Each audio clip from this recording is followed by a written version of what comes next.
book of the same name. This book is a deep dive into the real reasons why the left and the Democrats hate Donald Trump so much. They call him a tyrannical dictator, but in reality, it's the American government's authoritarian regime that's afraid that Trump will dethrone them once again. Trump, as a charismatic leader, knows how to mobilize the people. He gets things done, and they don't like it. That's why they're doing everything they can to stop him, using lawsuits, indictments, even assassination attempts on his life. Vindicating Trump reveals Donald Trump as the one man that can stand up to the tyranny of the left. And that's precisely why we need his leadership now more than ever. Don't miss my no-holds-barred defense of Trump in Vindicating Trump. You can watch it now or buy the DVD.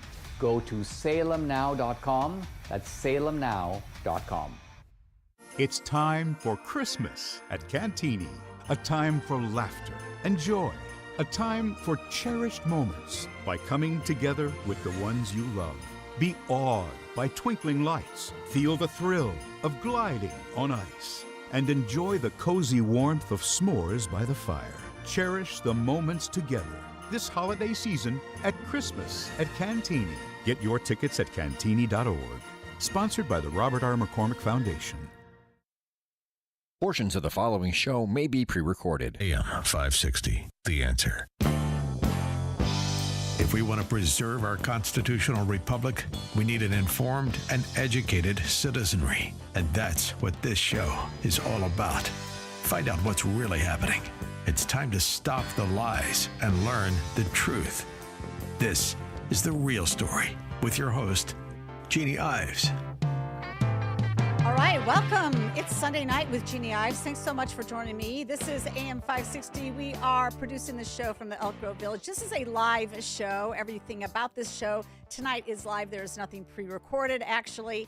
So it's going to be me and my guest, and hopefully you as callers. Call in at 312-642-5600. There's so much to discuss, and I got to tell you, I think the world and Americans are just waiting, chomping at the bit for 64 days from now when President-elect Trump takes office again to straighten out America. And that's his charge. He's been given a mandate, and boy, oh boy, is the pushback already beginning.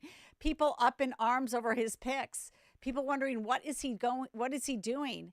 Well, you know, Newt Gingrich weighed in on this. He was on with John Catsimatidis. He's a New Yorker, big real estate guy, and at one time ran for mayor up there. But he runs a really good podcast, and Newt was on. And here's what Newt had to say about President Trump's picks. Take a listen. They're really putting together an amazing team, and it's going to be a team that is dedicated, I think, to profoundly reforming the government. I'm just now writing a piece for the New York Sun about the whole idea of the commission that Elon is going to be doing along with Cvrk, and I think a Musk-Ramaswamy commission to rethink the government could end up being astonishing. So I think Trump is on a roll. I think he has thought about this for 4 years. Ironically, from the standpoint of the left, driving him out of office in 20 gave him 4 years to think through how to really change things. And I think he's coming back stronger and with a greater commitment to saving the country than when he left. Yeah, I mean, Newt's great. I mean, what is the commonality between all of his picks? Well, they're far younger than what you would expect. They're probably a little bit more ideological. They certainly haven't been in those institutions for lengthy periods of time. Many of them are strident about how they support Trump and his policies. And you're just not going to find a General Austin heading up SecDef anymore. You're not going to find those types when he picks somebody like Pete Hegseth. Somebody that actually, unfortunately, people are saying, you know, he's not qualified. He's not ready for the job. He doesn't have the executive experience. Well, that's not why he's being hired. Let's just face it. Hegseth does have quite the educational background, Princeton, Harvard.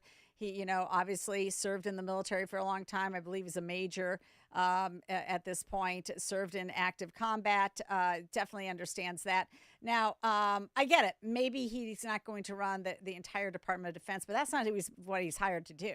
He's hired there to get the whole place back on track. And to anybody who doesn't think that Trump knows what he's doing when it comes to these picks, are you kidding me? Just look at what Biden's group has done. Do you really want another Mayorkas? Do you think Mayorkas has done a good job? No, he obviously has. Do you think that Merrick Garland's done a good job at AG? I mean, people are beating up on Matt Gaetz. I get it. The guy's a little bit of a loose cannon. But, those are the types that Trump needs at this point to shake things up. As Newt said, he's all about a complete revival of what we do as Americans, a complete rethinking of what our role is in government and in other people's lives. Well, that's Matt Gaetz, who himself has been persecuted by the deep state. So, you know what? Do you think he's going to do? Is he going to go after conservative Catholics, Matt Gaetz? Is he going to go after pro-lifers who are just simply praying outside an abortion clinic? Is he going to go after political opponents? Is he going to put in a censorship regime? Is he going to do any of that? The answer is, of course, no. It's no. I will tell you, any single pick that Donald Trump has is going to be far better than any pick that we've seen for the last 4 years under Biden. Bar none. That's it. And you don't think that he hasn't teamed up in certain ways? Sure, you got Governor Kristi Noem coming in for DHS, but who do you have as the borders are? You've got Tom Homan, experienced, competent, and ready to go after it. Speaking of that, our own governor, of course, wanted to say, you know what, you're going to, if you come after my people, like, I'm sorry, Governor Pritzker, I'm not your people. I reject everything you stand for. I reject your pro-abortion agenda, your radical pro-abortion agenda, where it's actually the only thing that you want to do. You have your Think Big PAC, which is all about bringing abortion to every corner of the United States and forcing it in on people. Yeah, I don't agree with your getting cozy with the Communist Chinese Party and subsidizing with our tax dollars their companies. I don't agree with that at all. I don't agree with your big ideas about public education, your dismantling of the tax credit scholarship program. I'm not your people, Governor Pritzker. You don't need to protect me from Donald Trump's administration. Oh, by the way. And you know what? Charlie Kirk brought up Pritzker's remarks with his interview with the brand new border czar, Tom Homan. Take a listen to this. One who intends to come take away the freedom and opportunity and dignity of Illinoisans, I would remind you that a happy warrior is still a warrior. You come for my people, you come through me. Such bluffery. Game 1 on. minute, your reaction, Tom. Game on. We got no problem going through him. I got 20,000 men and women in ICE are going to do their job with no apology. Congress has enacted a law that protects this country. People need to understand. But what if they're not criminal aliens? Look, entering this country illegally is a crime. Every illegal alien in this country committed a crime to get here. So they're all criminals. And look, there's some worse than others. I get that. And even if they're not a criminal alien, when you cross that border and you overwhelm the Border Patrol, just because you're simply illegal alien, not a criminal, when you overrun the Border Patrol, that's when they get busy changing diapers, making baby formula, making hospital runs, making transportation runs. That's when the fentanyl comes across to kill 250,000 people. That's when you got 600% increase in sex trafficking. That's when you have a record number of terrorists crossing the border and people on terrorist watch lists. Illegal migration is not a victimless crime. We're going to enforce a law without apologies. And the day Donald Trump takes that oath, we're in a go mode. And if any government wants to stand in the way, go ahead and do it. We'll see what happens. I'm not going to be intimidated. The men and women of ICE ain't going to be intimidated. We're going to do our job the way President Trump has committed to the American people. We have a mandate, and we're going to do it. Okay, I'm betting on Tom Homan. I absolutely betting on him over Governor Jelly Belly. But Jelly Belly's got he's got a plan. He's got his whole new group with Colorado Governor Polis, and they're going to have their protecting democracy group now. It's a total joke. We'll be talking about more about that. Listen, we're going to go to break a little bit early because I'm going to have Stu Cvrk in. He is a retired Navy captain. He lives in South Dakota. He's also a grassroots leader in South Dakota. And it was a big week for South Dakotans. Let's face it. Kristi Noem is selected for DHS, and John Thune is selected to lead the Senate for the Republicans. It's a remarkable feat for him having gotten that. Stu, though, prior to that, put out a very interesting memo about John Thune, and we're going to talk to him about that and so much more, including, since he's got that big military background, we'll also be talking to Stu about Pete Hegseth and that pick for SecDef. So hold right there. We'll be right back with Stu Cvrk from South Dakota.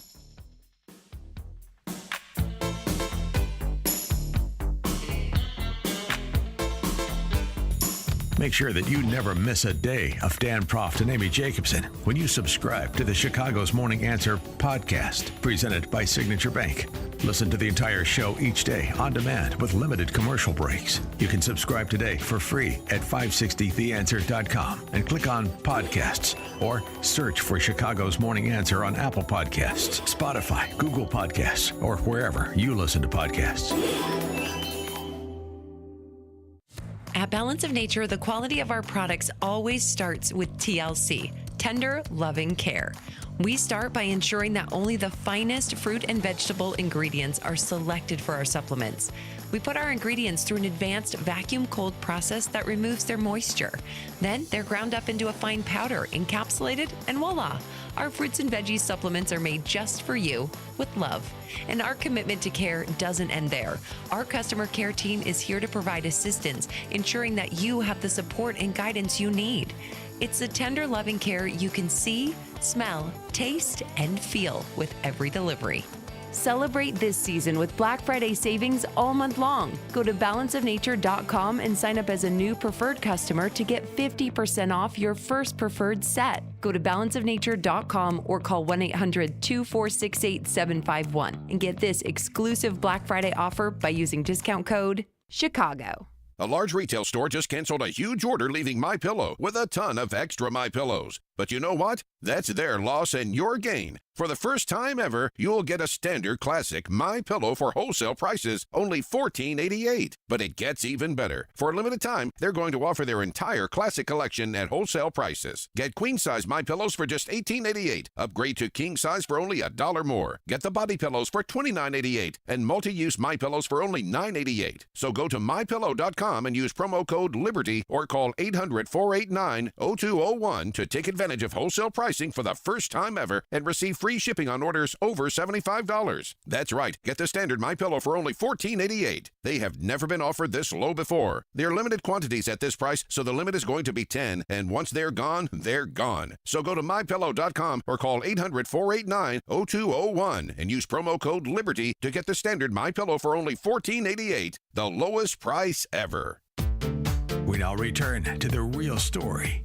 Here's your host, Jeannie Ives. All right. Having a good time here on Sunday, talking with people from around the United States. And there's nobody I'd rather talk to about the topic at hand than Stu Cvrk. Stu Cvrk is a retired Navy captain. We will not agree on December 14th, but otherwise, because he's also a Naval Academy graduate, but I think that we will agree on almost everything else. Stu lives in South Dakota. He grew up there. After he got out of the Navy, he came back there. Of course, he had a plethora of incredible assignments in the Navy and a great career as a civilian as well. But now he's doing something really important, and he is really a grassroots leader in South Dakota. And prior to John Thune being voted on as the new leader for the Republicans in the Senate, he helped, I'm sure he was one of them who put out this Resolution for America First, U.S. Senate Majority Representation. And it essentially says, whereas the U.S. Senate must have a majority leader with a conservative voting record that represents Trump and the America First agenda, whereas John Thune, who has verbally rejected President Trump, has stated that Trump did a disservice to the American people by talking about the 2020 election fraud, has sided with Democrats in funding the omnibus bills, and has supported the ruthless pursuit of J6ers, is being considered as a top contender for this role. Be it resolved that thousands of South Dakota grassroots Republicans reject John Thune as a possible majority leader of the United States Senate. La, la, la, la. So, Stu, welcome to the program. What was the blowback from that, and why were you guys so adamant about putting out a statement when you can put South Dakota on the map as, having somebody like John Thune as a majority leader? Hi, Jeannie. You're 100% right about disagreeing on the 14th of December. Great to talk to you again. That's the Army-Navy game, folks, in case they weren't tracking. Yeah. As far as that resolution is concerned, there are a number of different groups in South Dakota who have been watching Senator Thune for years and years and years. When he first started out in the Senate, he was on the straight and narrow, and it seems like more people spend more time in D.C., the more they tend to stray from the home folks, so to speak. And like I said, there are a number of groups that have been watching. There was a group that put out this resolution. There's another group of which I am a direct member, which is I happen to be a Republican Party county chairman here in one of the counties here in South Dakota. And a number of us sent a private letter signed by upwards of 80 call it GOP county officials in South Dakota, just advising them that we expected him to support President Trump in every way, shape, or form, because, quite frankly, President Trump has carried this state in 3 successive election cycles at over greater than 60% of the popular vote in our state.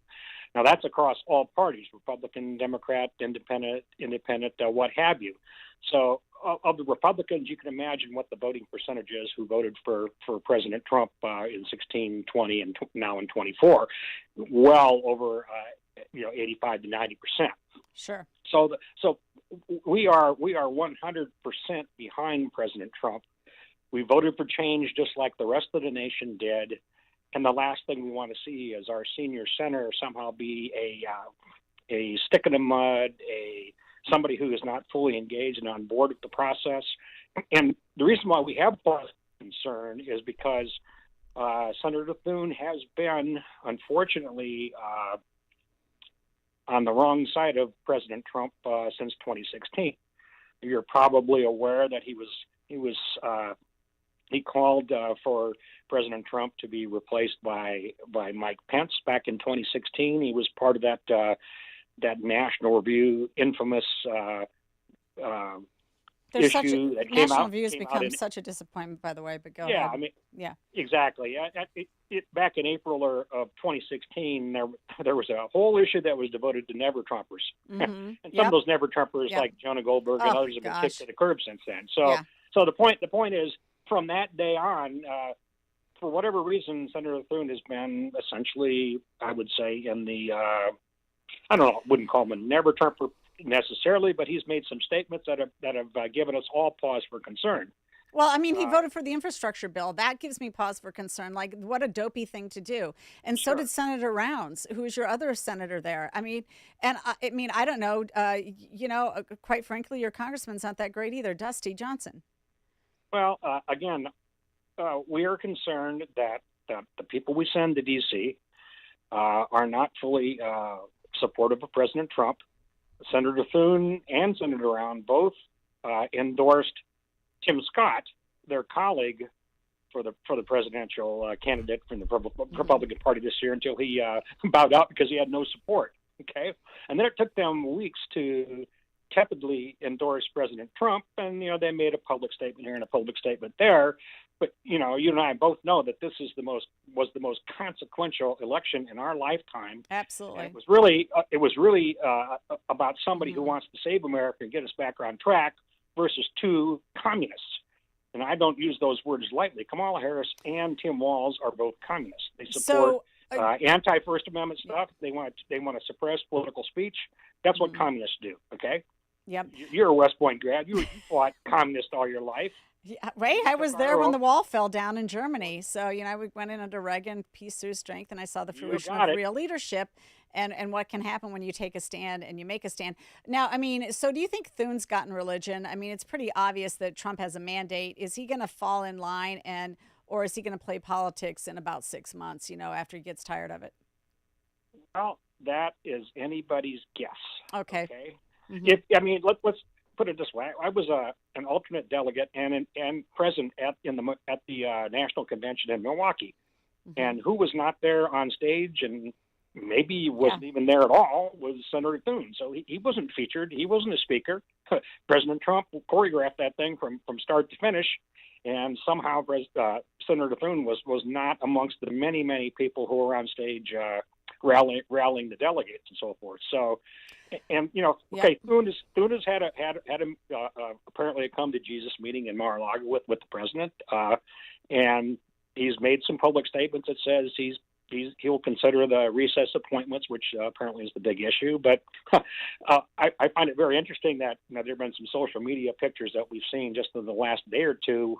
At that UFC thing, Trump was on his jet, and who was there but RFK Jr. and Elon Musk, and also good old Speaker Johnson. So, for this recess appointment business to take place, he would need the Speaker, President Trump, that is, would need the Speaker to essentially recess the House and then force the issue. So the fact that Johnson's been in some of these social media pictures I think is probably sending a message to Thune and some of the other Republican senators that they better get with the program and vote to confirm his excellent. Yeah, we do not need anybody like I'm sorry. I mean, I appreciate his service, but a Senator John McCain who, decided not to kill Obamacare. We don't need that. We need Thune to be completely on board. Let's move on, though. I mean, because you had another momentous thing happen, and that's you're going to lose your governor. So, and she's going to be the DHS secretary. And so was that a shock? I mean, to me, it was kind of a surprise that she was selected for that position. I figured she might get something, but that one seems a little strange. Well, some of us thought she was angling for a cabinet position when she didn't get the VP nod. She was not going to get the VP nod. There was no way after the dog story. Come on. I know. I understand that. But early on, I mean, there was some talk about it, and people here thought maybe there's a chance, an outside chance, what have you. But the fact of the matter is, she's been a loyal Trump supporter all the way through. Yes. One of the things people don't know is she orchestrated and facilitated a Trump rally in Rapid City back in August of 23. She was there on stage with President Trump. But the three people we sent to D.C., our two senators and Dusty Johnson, our representative, didn't manage to show. Trump comes to our state, and they don't show. That's unreal. Yeah, they're not there on stage with him. But Senator Daines from nearby next door Montana just happened to be there, so that sent kind of a bad message too. Again, Kristi Noem has been a rock solid Trump supporter, and she got rewarded for that loyalty. Trump obviously values loyalty as one of his top two characteristics or tenets, and well, he has to at this point. I mean, the machinations of running a large department can fall to underlings, but she like these guys have to be pit bulls for the policy. They have to be the forward face of what's going to go on to some degree, and she's certainly got enough experience to obviously know when she's being snowed, know how to manage things. I have confidence in her in that position. It's not that. It's just that, I don't know. You think of somebody more as like law and order would be in a DHS position, I guess is my point. Well, that's all. Here's a couple of things that again, your listeners probably don't know. She gave back in January a special address to the lawmakers in session there, and that whole special address was all about border security. She's been talking about border security all along. She was also the first governor to deploy the National Guard to the southern border. How many people in your listenership know that too? She's been down to the border a number of times. Okay, South Dakota National Guard people are still on the border, even after our Florida almost a year. Okay. Yep. So she has been involved in a lot of things. She's raised the potential of Mexican drug cartels operating on the res here. That's the reservations in South Dakota, which has gotten her kind of cross-threaded with some of the tribal councils and so forth. Hey, speaking of that, apparently Trump won American Indians, that population. Isn't that something? It's great. It's just awesome. So what I'm saying is if Noem is not a stranger, she's dealt with FEMA considerably too, so she knows aspects of it. Well, let's compare her experience to Mayorkas, right? I mean, a guy who was the first cabinet official to be impeached in 150 years. Yeah. So I think I'll take Kristi Noem any day of the week. And by the way, the other thing that most people don't know is Kristi Noem has a huge political skill, and that is when she is undergoing hostile interrogation by media or other people. She is very clever. She's good on her feet. That's right. She's rock solid, and these people are going to find out the hard way that she's one smart cookie. So I got no problem with her at DHS. Let's face it, she's not going to set overall policy. That's going to be Stephen Miller and Tom Homan. Those guys are going to run the department. They're going to handle the deportations. They're going to clean out the sanctuary cities, and they're going to do the real dirty work. And Christie, bless her soul, will be the pretty face and the smart face that'll be facing the public and Congress, and we'll be able to handle them like you can't imagine. Well, that's exactly it. Okay, Stu, we only have a minute left here, and I just want you to just briefly comment on the SecDef pick of Pete Hegseth. I love it. I'm one of the things that's going to be great is watching these flag and general officers genuflect to somebody who's a major lieutenant colonel level. Yeah. Okay, how many of those fogos retired that you know of who have ever gone to work for a major before?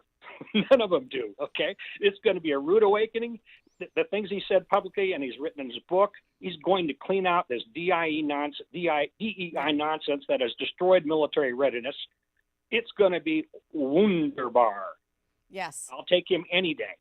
Well, you'll have to join the Cvrk task group if you haven't joined that up yet. I'm on the MacArthur Society. We're working with STARS, and we're putting together a Duty on Our Country Commission, and we're hoping for a presidential executive order on that. So we'll need your help, too.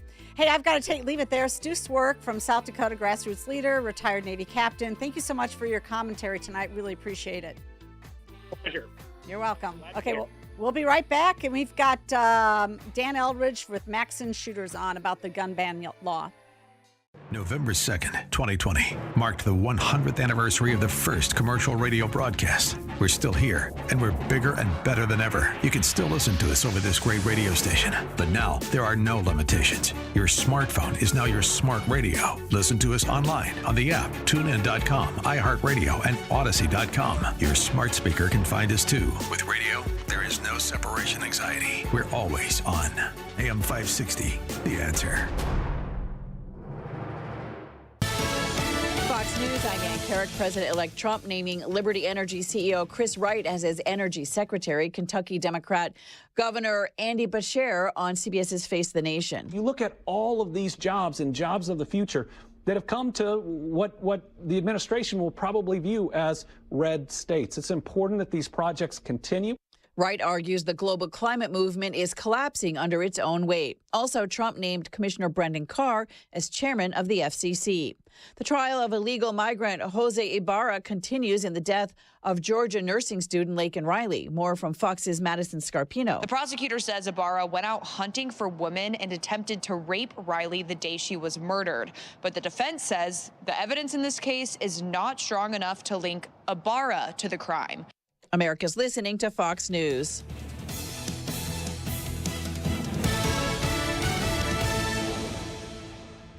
If your approach to everyday aches and pains is to mask them, feel better for a few hours only to have the pain return and then repeat the cycle all over again, it's time to try Relief Factor.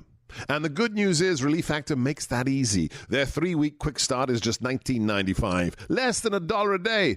Instead of masking pain, Relief Factor helps eliminate it. How? Well, its unique formula of ingredients helps support your body's response to inflammation. Relief Factor was developed by doctors. It's 100% drug-free. And for so many people, the results are game-changing, even life-changing. So give it a try. Right now, their 3-week quick start is just $19.95. Go to ReliefFactor.com or call 1-800-4RELIEF. That's 1-800-4RELIEF. See how in a few weeks or even days, Relief Factor can reduce your pain. When you feel better, life is just better. So don't mask pain. Fight it naturally with Relief Factor. A great smile can make you feel happy and confident. So when you consciously conserve your teeth, that glowing smile will show through. At Best Dental Group, doctors Economos, Gave Alice, and their staff are ready to help you create that perfect look or maintain the one you have now. Along with general dentistry, Best Dental Group is a multidiscipline practice with an orthodontist, periodontist, and prosthetic specialists on site. They use the newest breakthroughs in dental technology such as titanium implants, Invisalign clear braces, and laser treatments. Don't let fear get in the way. They can recommend sedation to make your experience as comfortable as possible. Best Dental Group is located in historic downtown Bartlett and is a multilingual office. Call 630-830-4930, 630-830-4930, or visit bestdental.org. Best Dental Group. sharing your conservative values and helping you to conserve your teeth. This is Hugh Hewitt for townhall.com. There are so many takes on the 2024 election and so little time. Over at Fox News, I've listed my top 10. Right now, I'll note just one: our national security. Americans know our national security is endangered by China, Russia, Iran, North Korea's axis of dictators, and we don't like the prospect of being number 2 or even being tied for number 1. Peace through strength is the best option for the president-elect to follow, and to do so with a sweeping set of goals. The rapid expansion of our fleet, especially under the seas, should be a priority, along with the ongoing development of asymmetrical weapons and systems. The selection of Florida Congressman Green Beret Mike Waltz as the National Security Advisor and Pete Hegseth as the Secretary of Defense indicate the Trump team is serious. These are good men, and they are serious men. I hope all his senior appointees at DOD commit for the entire 4 years. The nation needs them. I'm Hugh Hewitt. Quick delivery service. What do you need delivered today? Hi, I'm trying to work through a last-minute to-do list for my boss. Can you deliver a hard drive to the Loop in Chicago? We can deliver that today. Okay, can you deliver 20 boxes to a client in Rockford? We can deliver that today. Can you deliver 12 pallets of tile to our customer in Naperville? We can deliver that today. Can you deliver a large envelope to Northbrook? We can deliver that today. Oh my gosh, I think my water just broke. Can you... We cannot deliver that. Quick Delivery Service delivers your package no matter the size. More than just a messenger service, Quick Delivery Service is a messenger and trucking service that can also provide scheduled routes for your daily delivery or your air shipment. Trucks are equipped to handle the load and provide ground-level service for same-day delivery. The Quick Delivery Service team of safe, licensed professionals can provide quick door-to-door service for your special delivery. QuickDelivery.com. That's QuickDelivery.com. We deliver that today. But we don't deliver this. The Real Story with Jeannie Ives continues on AM 560. The Answer. All right, welcome. Thanks for joining me this Sunday night. If you're driving around, this show is really all about national, state, and local issues that affect Illinoisans. We cover it all, and we like to get into the nitty-gritty of things quite often. Always, almost down to like the township school board level. We'll talk about that. But in this next segment, I've got somebody that's going to be talking to you about our constitutional rights, which have been under attack ever since Governor Pritzker, and actually before that, took office. I mean, this is a guy who does not respect any bit of what's constitutional. We're talking about 36 months of a COVID shutdown. We're talking about, putting on speech, compelling speech for pro-life pregnancy centers that they had to refer for abortion. We're talking about shutting down other speech of pro-life pregnancy centers.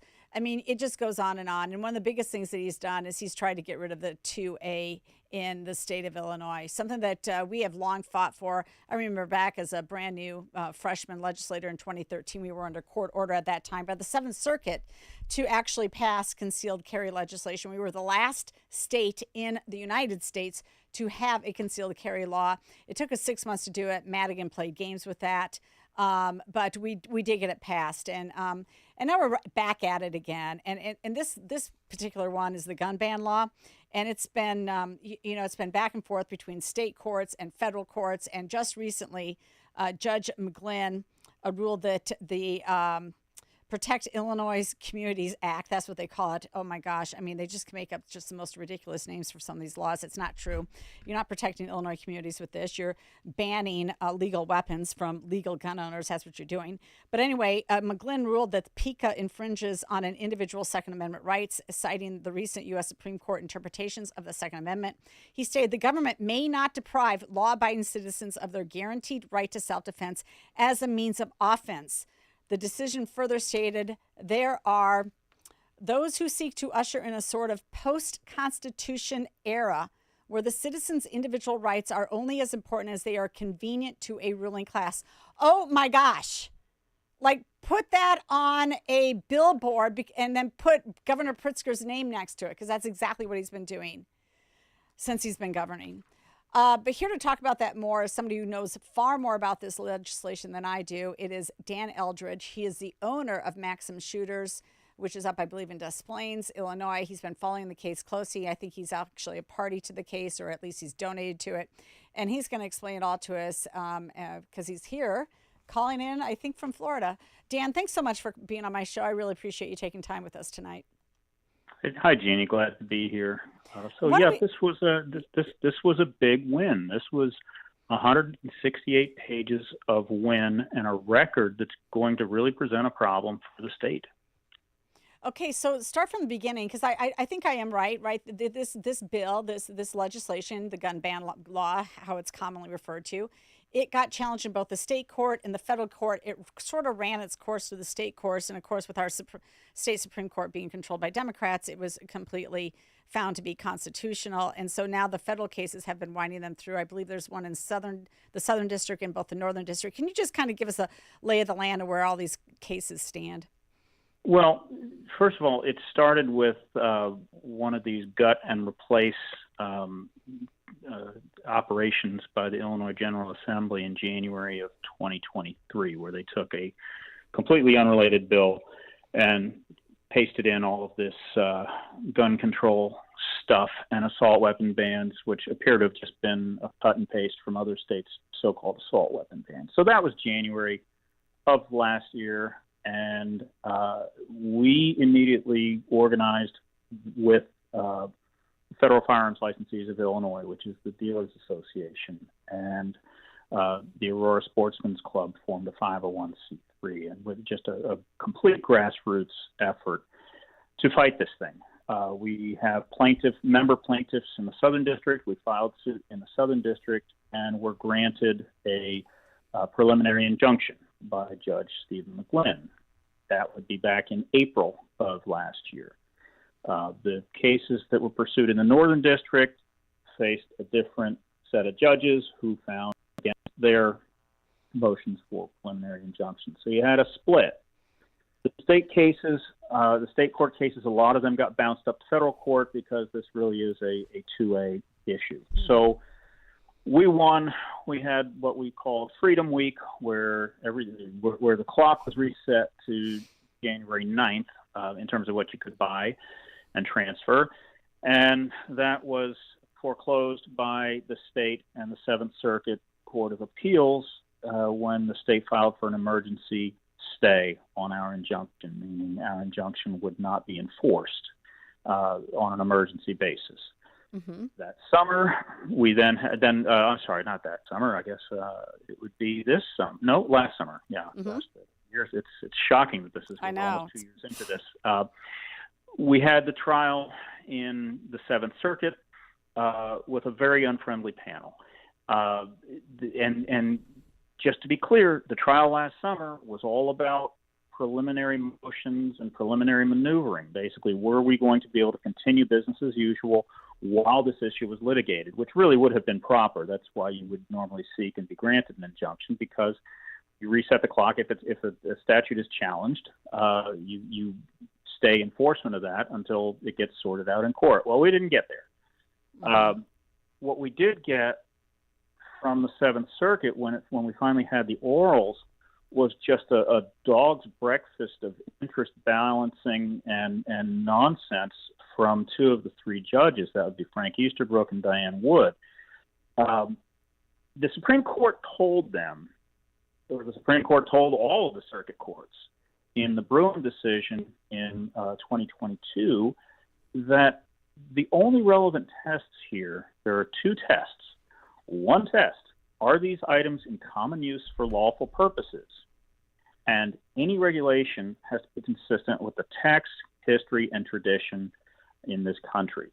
That is it, full stop. Judge Easterbrook and Woods then invented their own test because they're, I guess, smarter than the Supreme Court is. And their test was, well, if it's got military applications, it can be banned. Or if it looks like something that has military applications, it can be banned. Well, that's not what your bosses told you to do, but they did it anyway. Fine. So we get bounced back down to the district court, mm-hmm. and we have our trial back, I believe it was in September. Jeannie, we came better prepared. There's no other way to put it. We came prepared to attack this on the Bruin and Heller standard, and we came prepared to attack it on Easterbrook's nonsensical interest balancing. It looks like a military gun, therefore it can be banned. And we succeeded in doing that. The state really punted here. And the impression that I get is that they just planned on taking the loss and trying to prevail in the 7th. Well, they got a little problem there now because Judge Wood resigned from the bench last summer. So right now, that 3-judge panel is a 2-judge panel and split 50-50. Additionally, they're going to have to saw their way through 168 pages of really substantial stuff that Judge McGlynn put together. And depending on how this panel is formed, whether it's a completely fresh panel or if they add somebody, one of the other judges, I believe there are 11 judges on the 7th Circuit, we'll have a trial, and we'll have a trial probably early first quarter of next year. Okay, and so you'll have a trial at the 7th Circuit Court? Correct, because what Judge McGlynn's decision is, this is unconstitutional under the 2nd and 14th Amendment. Could it stop right now, though, if let's just say Kwame Raoul and Governor Pritzker said we're not going to appeal it? Could it stop right now and they just accept McGlynn's decision? Is that an option? Well, it's an option. It doesn't seem likely, considering they had their motion for appeal queued up for I mean, that was filed almost immediately after McGlynn's decision. It was filed that evening. I mean, because part of the argument here is, of course, that they're just wasting time and money to take this out to the nth degree, and more likely than not, it'll be decided, you think, eventually in your favor, whether it's at the 7th Circuit or even if you had to go to the Supreme Court, because you've got various decisions in different circuits. Is that correct? We've got multiple paths to victory here. Okay. And I just don't see a path that ends up in victory for the state. And so, yes, if they were being prudent stewards of the taxpayer resources, they would drop it and they would say, okay, I read the 168 pages. He's right. We're wrong. Let's move on. But that's not the way that they are. You can hear it from the statements that they make, where they're dismissive of McGlynn's work. And I think they're doing that at their own peril. So here are the paths that we've got in front of us. A new panel heard the Viramontes case, which is the Cook County assault weapon ban, last week. I don't know what's going to happen with that. It may get bounced back down to the district court because it has a very thin record, that Cook County assault weapon ban case. But should the 7th decide that needs to get tossed, that's going to make it very hard for any 3-judge panel to permanently enjoin Judge McGlynn, or to throw out Judge McGlynn's decision. If you have a decision out of the 7th Circuit that says the assault weapon ban is unconstitutional. That's path number 1. Path number 2 is the U.S. Supreme Court is waiting on the state, and I believe the last deadline is early January, for the state of Maryland in the Snope case, which is Maryland's assault weapon ban. That one's been all the way up to the Supreme Court before. It was granted cert, vacated, and remanded back to the 4th Circuit, and they sat on it for a year, and there was all sorts of shenanigans with that. And so that's a very strong appeal to go back to the Supreme Court. The other side is very quick to point out that the Supreme Court rejected hearing any of our cases. And, yes, that's technically true, but it's also unsurprising because the U.S. Supreme Court is very, very reticent in wanting to hear what's called an interlocutory appeal, something that's still in process. It hasn't had a finding of fact in the trial court. These were all arguing over motions for temporary injunctions and all the rest of that. So it's really not a big surprise. I think that when Clarence Thomas said that he very much looked forward to getting a bite at that 7th Circuit apple in the Easterbrook and Wood decision, that sends a pretty strong message, which is they're looking for one of these to take. The Maryland case is pretty well developed, so there's a high likelihood that they'll grant cert for Maryland. They'll hear it this term, and there will be a decision June, July of next year. All right. If they find for Maryland, all of these assault weapon bans go away. Well, that's great so-called news. assault weapon bans. Yeah. I had to be careful with. So in the meantime, where can people help you out? Is there a place where they can donate for the legal defense here and to protect our constitutional rights? Thanks for asking. Yeah, the website for the Dealers Association is fflil.org. That's Federal Firearms Licensees of Illinois.org. And we appreciate the support. It's been tremendous so far. The organization has raised several hundred thousands of dollars for this effort. And let me tell you, it is astonishingly expensive to be involved in suits in federal court. So, well, that's the other thing that they do, Dan. That's the other thing they want to do. They want to wait you out. They want to make it so cost prohibitive that you never sue. They take away your rights in this state of Illinois, and then they force you to sue to get them back. That's what they do. They need to be put out of office. They are un-American to their core. We got to leave it right there, Dan. I want to thank you so much, Dan Eldridge, Maxon Shooters. He's got a great operation there. If you're looking for a firearm, I suggest you go there. If you're looking for range time, go there as well. Dan, thanks so much for having us on, coming on my show. fflil.org is where you can donate to this case. Thanks a lot, Dan. Thank you, Dean.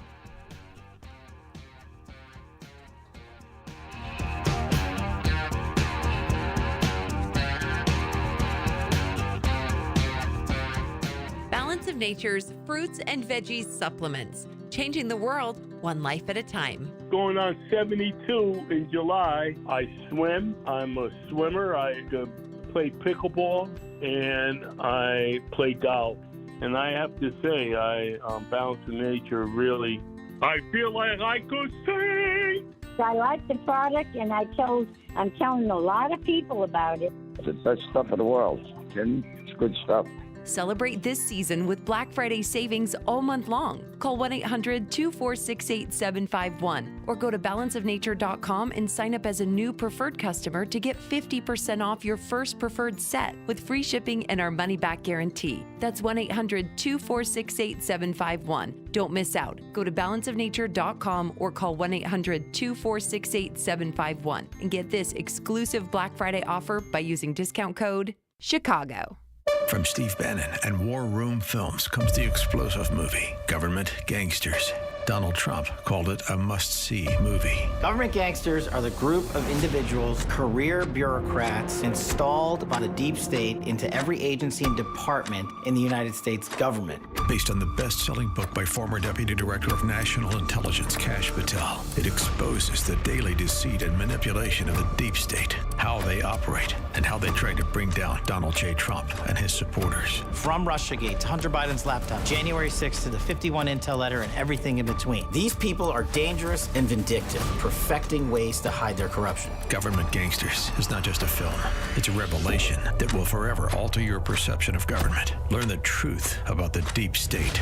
It is finally time for a straightforward assessment of the state of our nation. Don't miss Government Gangsters. Watch it now on salemnow.com. salemnow.com. If you're living with dry age-related macular degeneration or dry AMD, you may be at risk for developing geographic atrophy or GA.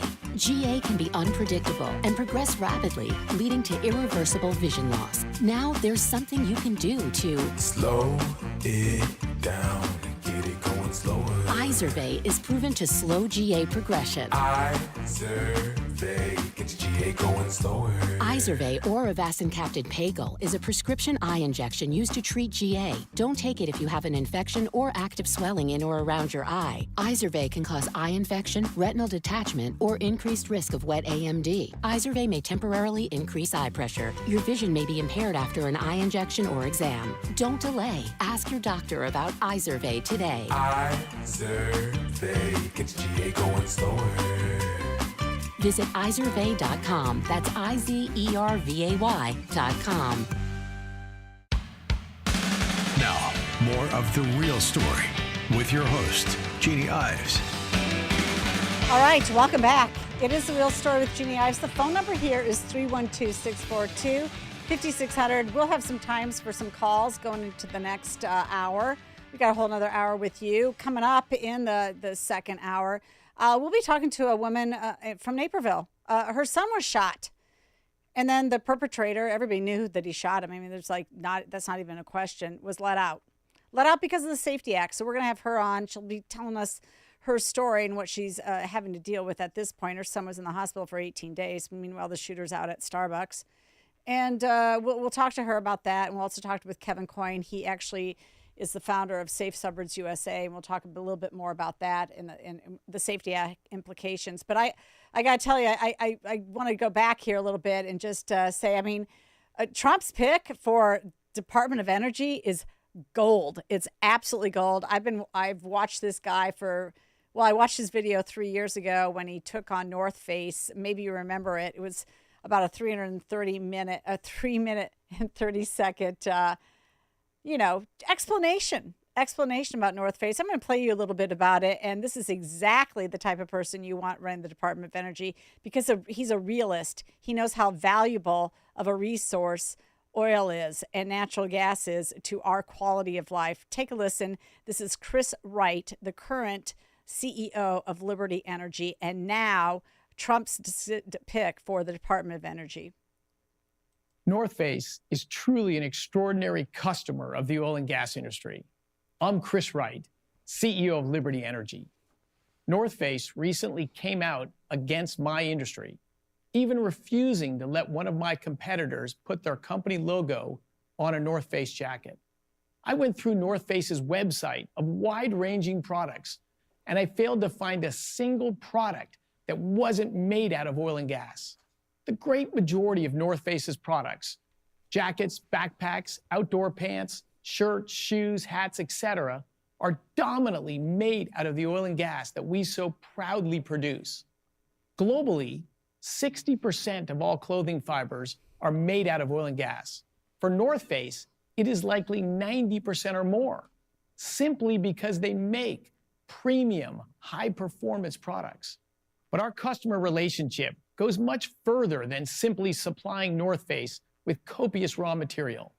Their vast manufacturing, distribution, and retailing networks are also large consumers of gasoline, diesel, natural gas, propane, jet fuel, etc. But heck, I could say that about any manufacturing company. Perhaps they went the extra mile with those outdoor natural gas and propane fireplaces at headquarters and the private jet terminal. Again, many others check those boxes. Where North Face does go the extra mile is their focus on the outdoor industry, an industry which only came into existence because of oil and gas. Without the enormous leap in human wealth and health catalyzed by the arrival of oil and gas, there was no spare time or wealth necessary to pursue such luxury endeavors as outdoor sports. Oh my gosh. And it goes on. You should, go ahead and just go to YouTube and type in Chris Wright, North Face, and you can listen to all 3 minutes and 30 seconds. It does go on, but he hit the nail on the head. All three things. One, North Face, guess what? You cannot make your product without oil and gas. You can't make your product. Number two, you can't even, the input, the actual product itself has oil and gas inputs. Number two, you can't manufacture it without oil and gas. And number three, you can't enjoy your product without having the leisure that oil and gas brought to Americans. That's right. I mean, would you prefer that North Face goes back to, killing baby seals, killing, polar bears for the fur? Is that how you want to wrap yourself in when you're going out and you're, dog sledding or doing adventure sports in the mountains? Is that what you want? No. I mean, we need oil and gas, and this guy just laid it out there on North Face. He's the perfect person to head the Department of Energy. He's actually, provides for energy. He helped revolutionize the shale industry, so he understands the nitty-gritty of that as well. So I'm really looking forward to Trump's pick in this regard. This one's just gold. Yeah, and so North Face, you got your comeuppance. That's for sure. So one other thing that I wanted to mention before I forget, it'd be great if you guys sign up for my newsletter at breakthrough-ideas.com. I had a little bit of fun, and I had my graphic artist come up with a bingo card. It's called Trump Second Term Bingo Card for Leftists. And essentially what it does, it's a graphic that, if all these leftists who said bad things are going to happen under Trump's term, well, they can keep track of it on this bingo card. I mean, is he going to start World War III? Is he going to ban abortion? Is he going to honor Putin with a state dinner? Is he going to ban books? Will he be a dictator? Will he end democracy? There's a whole bunch of fun squares on this. And so if leftists want to keep track, go ahead, print off your own bingo card and you can watch for the next 4 years. We'll be right back to talk with that mom from Naperville and her son that was shot and listen to that story. This is Jeannie Ives on The Real Story on AM 560. Thanks for joining me tonight. We'll be right back. If you're living with dry age-related macular degeneration or dry AMD, you may be at risk for developing geographic atrophy or GA. GA can be unpredictable and progress rapidly, leading to irreversible vision loss. Now there's something you can do to slow it down and get it going slower. Izervay is proven to slow GA progression. Izervay gets GA going slower. Izervay or avacincaptad pagel is a prescription eye injection used to treat GA. Don't take it if you have an infection or active swelling in or around your eye. Izervay can cause eye infection, retinal detachment, or increased risk of wet AMD. Izervay may temporarily increase eye pressure. Your vision may be impaired after an eye injection or exam. Don't delay. Ask your doctor about Izervay today. Izervay gets GA going slower. Visit Izervay.com. That's IZERVAY.com. News, opinion, insight. This is AM 560, The Answer. WIND, Chicago. Streaming at 560theanswer.com on the AM 560 mobile app or tell your smart speaker. Clean energy and conservation. I'm Ann Carrick, Fox News. The president using his historic trip to the Amazon rainforest to announce new initiatives. President Biden in Manaus, Brazil, pledged to launch a global coalition that will reforest delicate grasslands along the Amazon. He also pledged $50 million to double a contribution to save the rainforest. The president's announcement comes as he heralds his administration's efforts to combat climate change. Some may seek to deny or delay the clean energy revolution that's underway in America. But nobody can reverse it. The president's warning came the same weekend that President-elect Donald Trump nominated energy company CEO Chris Wright, a backer of oil and gas development, as his new Secretary of Energy. Gernal Scott, Fox News. President-elect Trump back at work in Florida. Fox's Bill Malugin reports. President-elect Donald Trump is back here in Palm Beach, huddling with his transition team after that big night he had at Madison Square Garden, where he received basically a hero's welcome at the big UFC fight. Trump was having a great time, basically taking a victory lap, as it was his first time there since that big rally he had a few weeks ago. But now he's back to work, building out his administration. More than 20 picks already. Some of them have been controversial. Some are going to get bipartisan support. And there's been speculation about possibly having to use recess appointments to get some of these folks through. In the meantime, one of the biggest positions we're still waiting to hear on is Treasury Secretary. And right now there's a couple of names being floated for it. That'd be Scott Bessent and Howard Lutnick. Trump announcing his campaign spokesperson, Carolyn Leavitt, will be White House press secretary, making her the youngest person ever to serve in the role at just 27. Trump also naming Commissioner Brendan Carr as chairman of the Federal Communications Commission, the FCC. America's listening to Fox News. Now, your official weather forecast.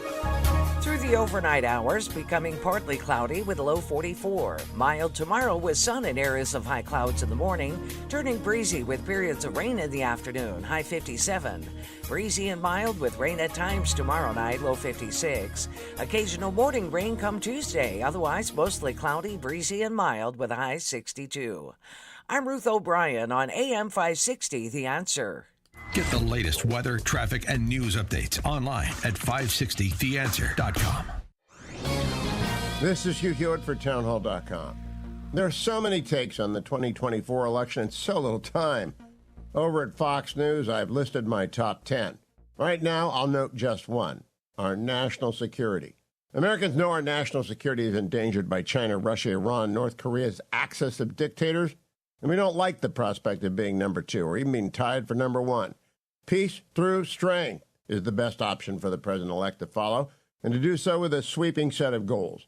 The rapid expansion of our fleet, especially under the seas, should be a priority. along with the ongoing development of asymmetrical weapons and systems. The selection of Florida Congressman Green Beret Mike Waltz as the National Security Advisor and Pete Hegseth as the Secretary of Defense indicate the Trump team is serious. These are good men, and they are serious men. I hope all his senior appointees at DOD commit for the entire 4 years. The nation needs them. I'm Hugh Hewitt. If you own or run a business and you listen to AM 560, you might not realize that the conservative programming that you enjoy is supported by advertisers. Our loyal listeners love to do business with the advertisers they hear every day on AM 560. Now, it probably won't surprise you that there are some businesses who avoid advertising with us because they don't like what we do here.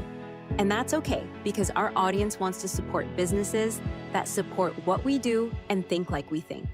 We would love to have you join the list of successful companies who are already reaching new, like-minded customers. Most AM 560 advertisers have been here for years for one simple reason: they get results. Join our efforts to make a difference in the lives of our listeners who are passionate about supporting our great family of AM 560 advertisers. To learn more, just visit 560theanswer.com/advertise. That's 560theanswer.com/advertise. Journey with me, Larry Elder, along with Mike Gallagher, Dennis Prager, and special guests Jennifer Horn and Joe Piscopo on the Patriots Alaska Cruise in August 2025. It's an incredible opportunity to engage with us and other Patriots on an epic 7-day journey. Witness the untouched wilderness of Alaska while discussing America's future and role in the world. You must reserve through us to have access to all our events. Call 855-565-5519 or book online at travelwithsalem.com. That's travelwithsalem.com. Portions of the following show may be pre-recorded. AM 560, The Answer. If we want to preserve our constitutional republic, we need an informed and educated citizenry. And that's what this show is all about. Find out what's really happening. It's time to stop the lies and learn the truth. This is The Real Story with your host, Jeannie Ives. All right, welcome back. Thanks for joining me tonight. We're going to be talking about crime right now. Listen, there's one particular website that I follow quite a bit. It's CWB Chicago. They track a lot of this crime. You know, you can just pick out any story you want to that's on their front page, their landing page, and it's just one, you know, bad situation after another. This particular one caught my eye. Man carjacked driver while on juvenile parole, adult parole, and pretrial release. Prosecutors have charged a man with carjacking a driver at gunpoint while on adult parole, juvenile parole, and pretrial release for a felony. Mr. Pope, 20, was ordered detained by Judge Bullocker during the hearing at the Layton Criminal Courthouse. Finally, he was ordered detained, finally. State records show that Pope was paroled on December 8, 2023, after serving half of a 3-year sentence involving stolen vehicle allegations. In late August, Chicago police arrested him on a felony narcotics charge, saying they caught him with 7 baggies of suspected heroin in a narcotics hotspot on the west side, but the state did not revoke his parole, and he was released to wait trial.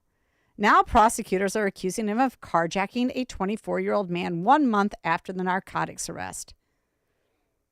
So, 4 men carjacked the driver on September 30th. They beat him in the face and body, displayed a firearm, and pulled him out of his Audi. Investigators identified Pope as a hijacker who displayed a gun and took the car, according to Bullocker's detention order. Prosecutors told the judge in a detention petition that Pope was an adult parole, juvenile parole, and pretrial release, on pretrial release at the time of the hijacking. The state has decided to review Pope's parole status in light of the new carjacking charges. Oh, finally. I mean, what a record. And you know what? This is all because of the Safety Act. The guy's getting out. Then he's offending again on narcotics, not being held, not being reparoled, out again on pretrial release and back in. And we all think this is just in Chicago.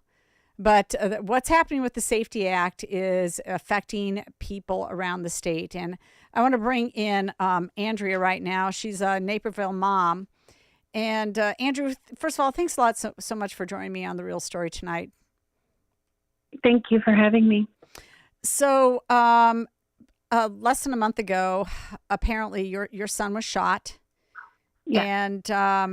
And in an altercation, in which he ends up in the hospital, and the person who shot him, and everybody knows who shot him because it was witnessed by multiple people, is immediately released. Can you tell our audience a little bit more? This is Naperville. Yeah. We don't expect this to happen, but these judges have so much discretion as to what to do. And also, not only do they have discretion, they also have to side with the Safety Act. So why don't you give us a little bit of background if you could? Sure. My 18-year-old son on October 28th went to a different friend's house in Naperville, and him and this other friend had gotten into a verbal altercation, which ended up turning into a physical altercation. The other kid had hit him first.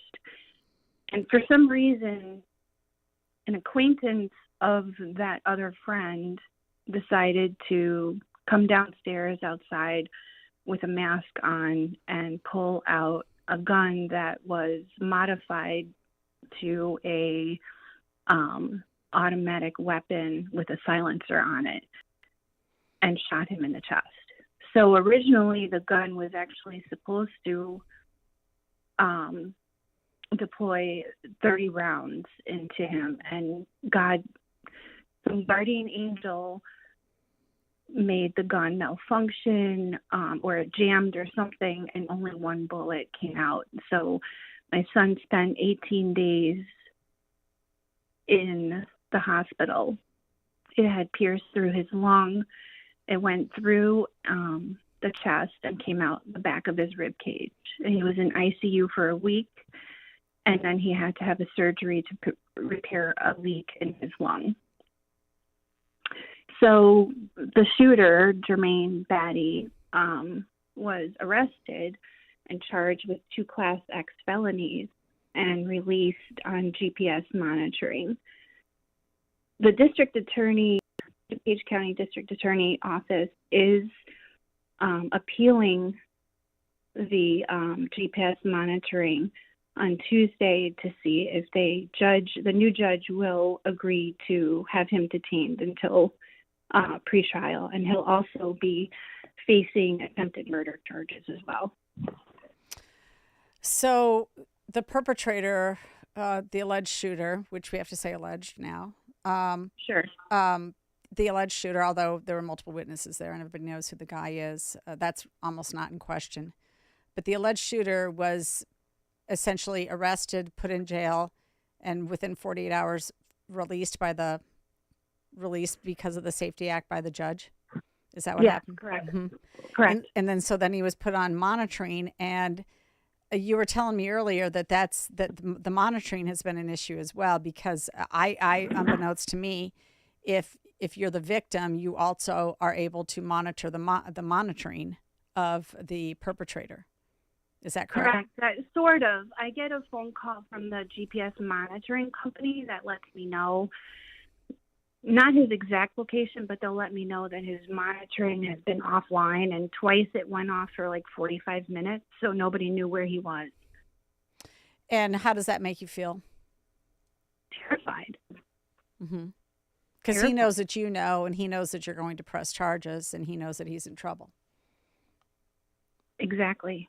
And sadly, he only lives 20 minutes from our home. Mm-hmm. So he's caught with at least probably he's probably not authorized to own the weapon.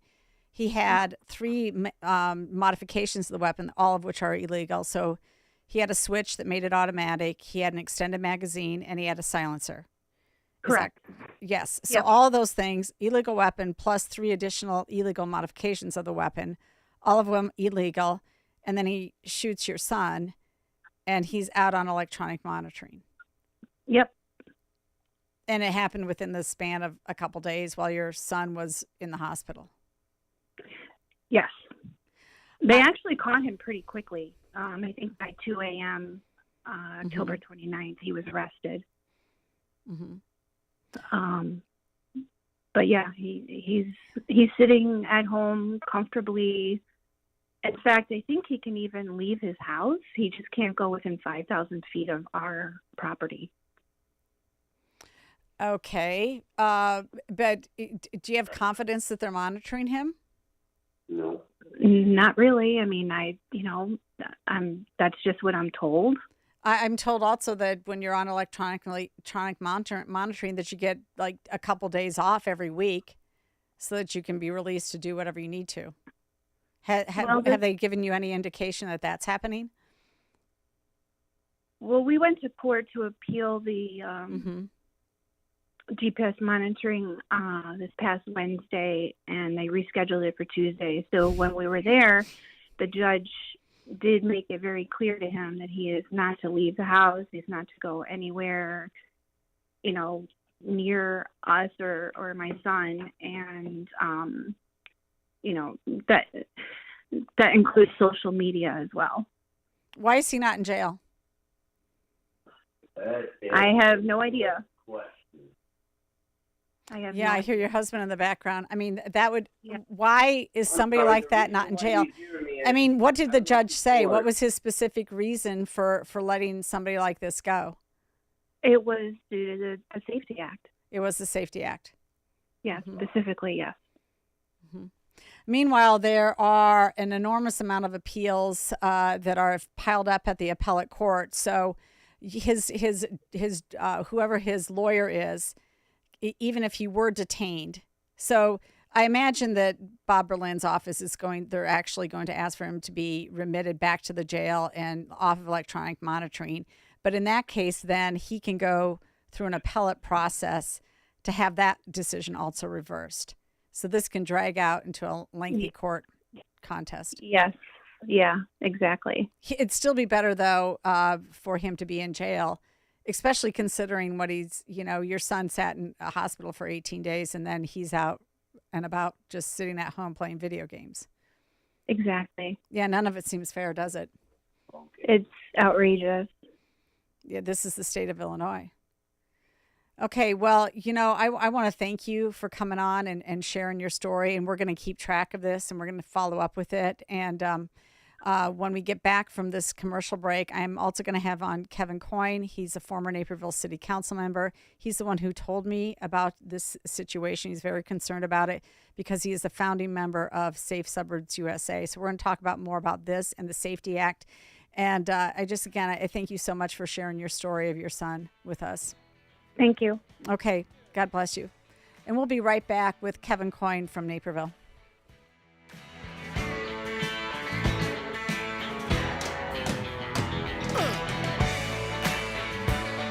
Dr. Sebastian Gorka reacts to a historic victory. It is, as the president says, a double mandate. Why? Because he blasted through the 270 required for the Electoral College presidential election, but also won the popular vote. America First with Dr. Sebastian Gorka. Afternoons at 3, right before Sean Thompson at 4 on AM 560. The Answer. Balance of Nature's fruits and veggies supplements, changing the world one life at a time. Maybe if I'm going on a long hike, several hours, I like to bring some Balance of Nature. That's some good stuff, I'll tell you. I've always was taught to eat very healthy growing up. My family was Italian and Greek. We had vegetables and fruits all the time growing up. I feel wonderful. I feel terrific. I love your commercials. I think it's a wonderful way to do this. Celebrate this season with Black Friday savings all month long. Call 1-800-246-8751 or go to balanceofnature.com and sign up as a new preferred customer to get 50% off your first preferred set with free shipping and our money-back guarantee. That's 1-800-246-8751. Don't miss out. Go to balanceofnature.com or call 1-800-246-8751 and get this exclusive Black Friday offer by using discount code CHICAGO. Life takes a toll on our bodies. No way around it. Whether it's sitting hours on end at your computer or working a physical job, over time your body pays the price. There is, however, an effective way to turn back the clock on pain. Relief Factor. Developed by doctors, Relief Factor helps support your body's response to inflammation. The difference? Instead of masking pain, Relief Factor helps eliminate it for good. And it's 100% drug-free. If the pains that come with living a full life are affecting you, do as so many others have. Turn back the clock on pain with Relief Factor. Their 3-week quick start is just $19.95, less than $1 a day. When you feel good, it's amazing how much more you get out of life. So visit ReliefFactor.com or call 1-800-4RELIEF. That's 1-800-4RELIEF. Try it for only $19.95. While we can't stop aging, not yet, we can stop pain. Turn back the clock with Relief Factor.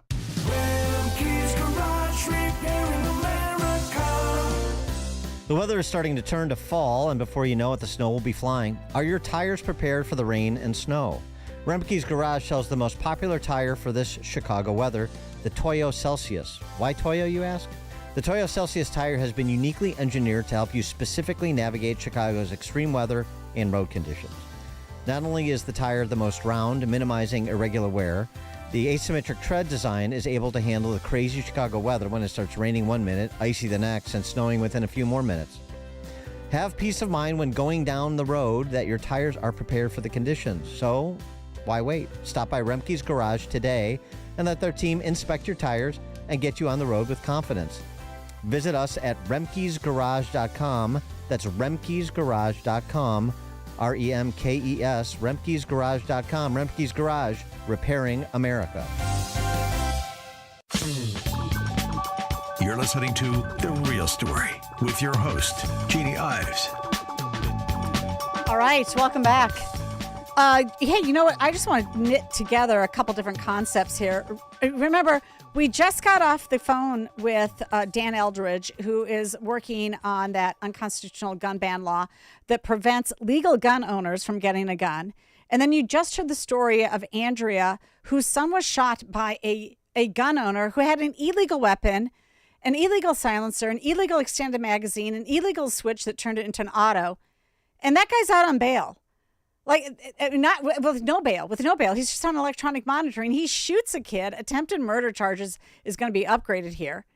I mean, he's got 2 Class X felonies against him, and they're going after the legal gun owners instead of going after the bad actors. It's the same thing in Chicago. This is happening everywhere.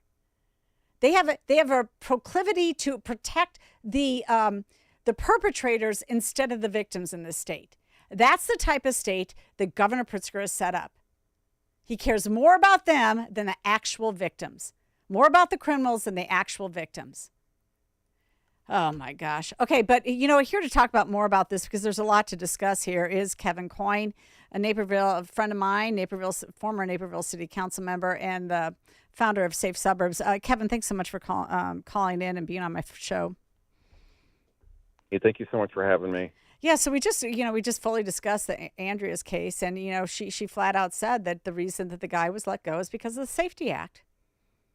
Yes, and her case is not isolated. There's been numerous cases very similar to hers, in some cases even worse, wherein you have these terribly violent offenders who are released after being charged with very serious crimes, despite the fact that many of them have horrendously long records, clearly dangerous to our communities, getting released pre-trial, and it's complete insanity. And unfortunately, Naperville's been very blessed, very safe from crime by and large, and so this incident, I think, gets more attention than others would. But I mean, it's not isolated. There's cases like that all over the suburbs.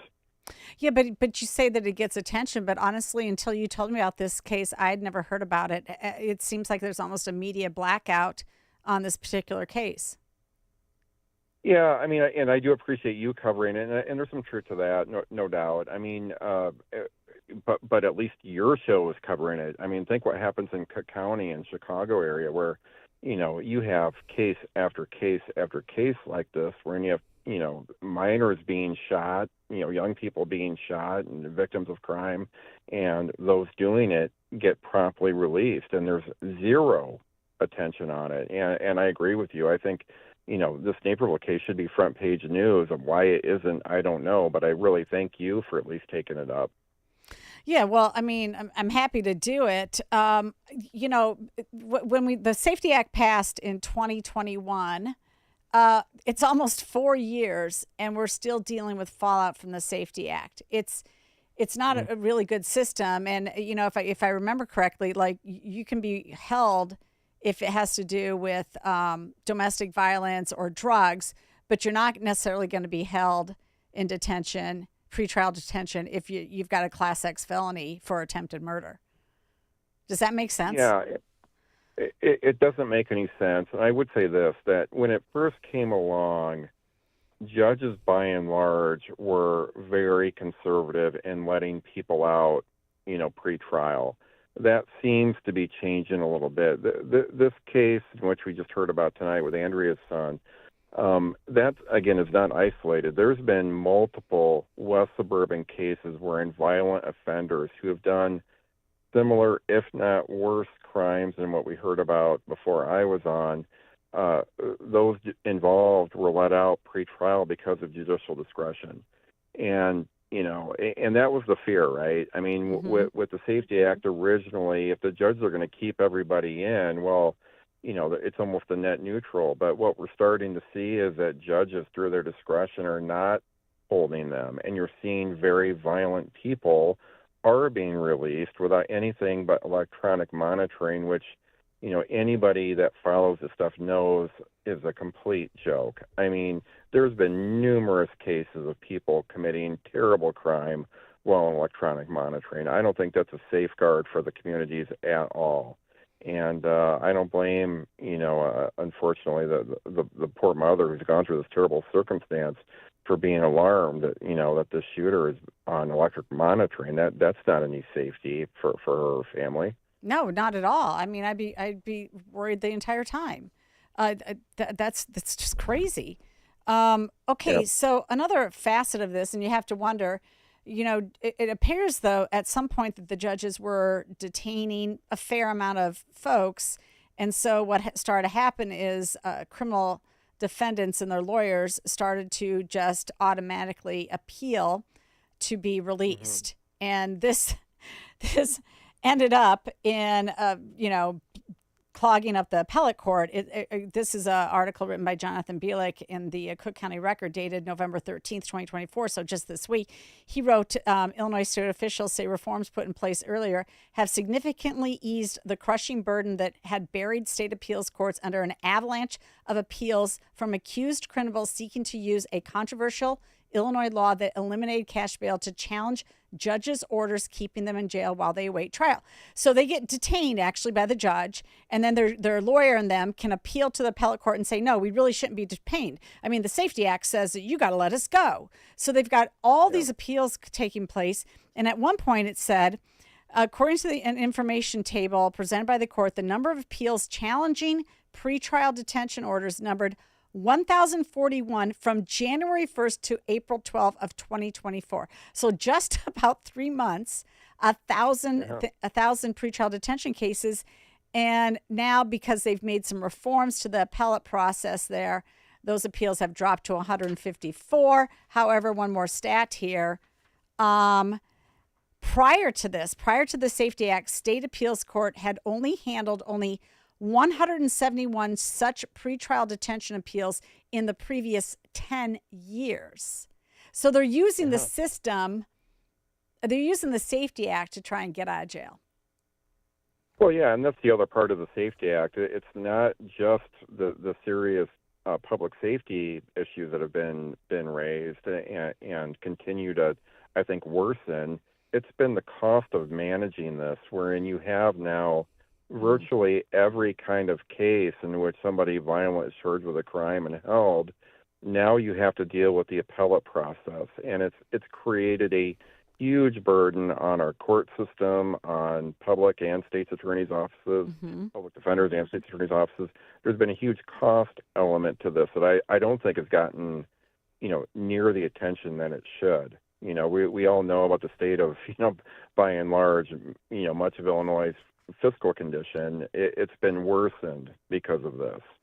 Well, I mean, I talked about this probably a couple months ago when I got word of it from Cook County Commissioner Sean Morrison. But also, I've had Patrick Keneally, state's attorney in McHenry County. He called the Safety Act an abject failure and faulted the law for leading to a 280% increase in failures to appear in court. Additionally, Circuit Court Clerk Iris Martinez, this is Cook County, notably stated in a letter to Cook County Chief Judge Evans that as many as 3/4 of all criminal defendants in Cook County may have failed to appear for required court hearings in the 12 months that followed the effective date of the cashless bail law. That's the SAFETY Act. Martinez said her office logged more than 67,000 failures to appear during that time, which she said placed a heavy burden on her office and the courts overall. I mean, there's something wrong here. Yeah, totally. And the other aspect of this, which the SAFETY Act was not prepared to consider and has been, public safety concerns have been exacerbated by, is the migrant infiltration, wherein you have folks who are being released and you don't even, there's no ID, there's no address, there's no record, you don't even know who they are. They get arrested, charged, and then promptly released. They're never coming back to court. No one even really knows who they are. There's no way to find out. And so, the SAFETY Act, in that case and many others, has just proven to be a complete disaster for public safety. And I really hope at some point it gets reconsidered. Well, personally, I can't wait until Tom Homan comes face-to-face with Pritzker and the SAFETY Act, both in conjunction, and we'll see who wins that fight. My money's on Tom Homan. Well, I agree, and I hope he gets after it, and I hope we see change. Yep. Okay, he's Kevin Coyne, a former Naperville City Council member, lawyer, and a founding member of the Safe Suburbs USA. Thanks a lot, Kevin, so much for joining me on this Sunday night. Jeannie. You bet. Have a good night. We'll be right back with the Edgar County Watchdogs, and we're going to talk about electioneering. I mean, you've got governments basically petitioning people for tax increases on government time. German pastor Dietrich Bonhoeffer joined a deadly plot to assassinate Adolf Hitler during World War II. And now his story of risking his life to save others is coming to theaters November 22nd. Win a trip to New York to meet Bonhoeffer scholar Eric Metaxas and see a Broadway show by entering today at 560theanswer.com/NYC. That's 560theanswer.com/NYC. And get your tickets today to see Bonhoeffer, Pastor, Spy, Assassin in theaters November 22nd. Fox News, I'm Deborah Valentine. President-elect Trump has chosen FCC Commissioner Brendan Carr as chairman of the FCC. Carr currently serves as a senior Republican on the FCC. President Biden authorizing the use of long-range missiles using U.S. weapons into Russia's Kursk region. Fox's Bill Malosian has reached out to President-elect Trump's transition team for a reaction. So far, we have not heard back from the Trump team. We haven't seen any reaction from them yet, but that is a policy change that could have significant impacts on this incoming administration. The president-elect has long criticized the Biden administration for providing billions of dollars in aid for Ukraine. His transition team is expected to announce a peace envoy to assist in negotiations between Ukraine and Russia. President Biden's in Brazil for the G20 summit in Rio de Janeiro. America's listening to Fox News.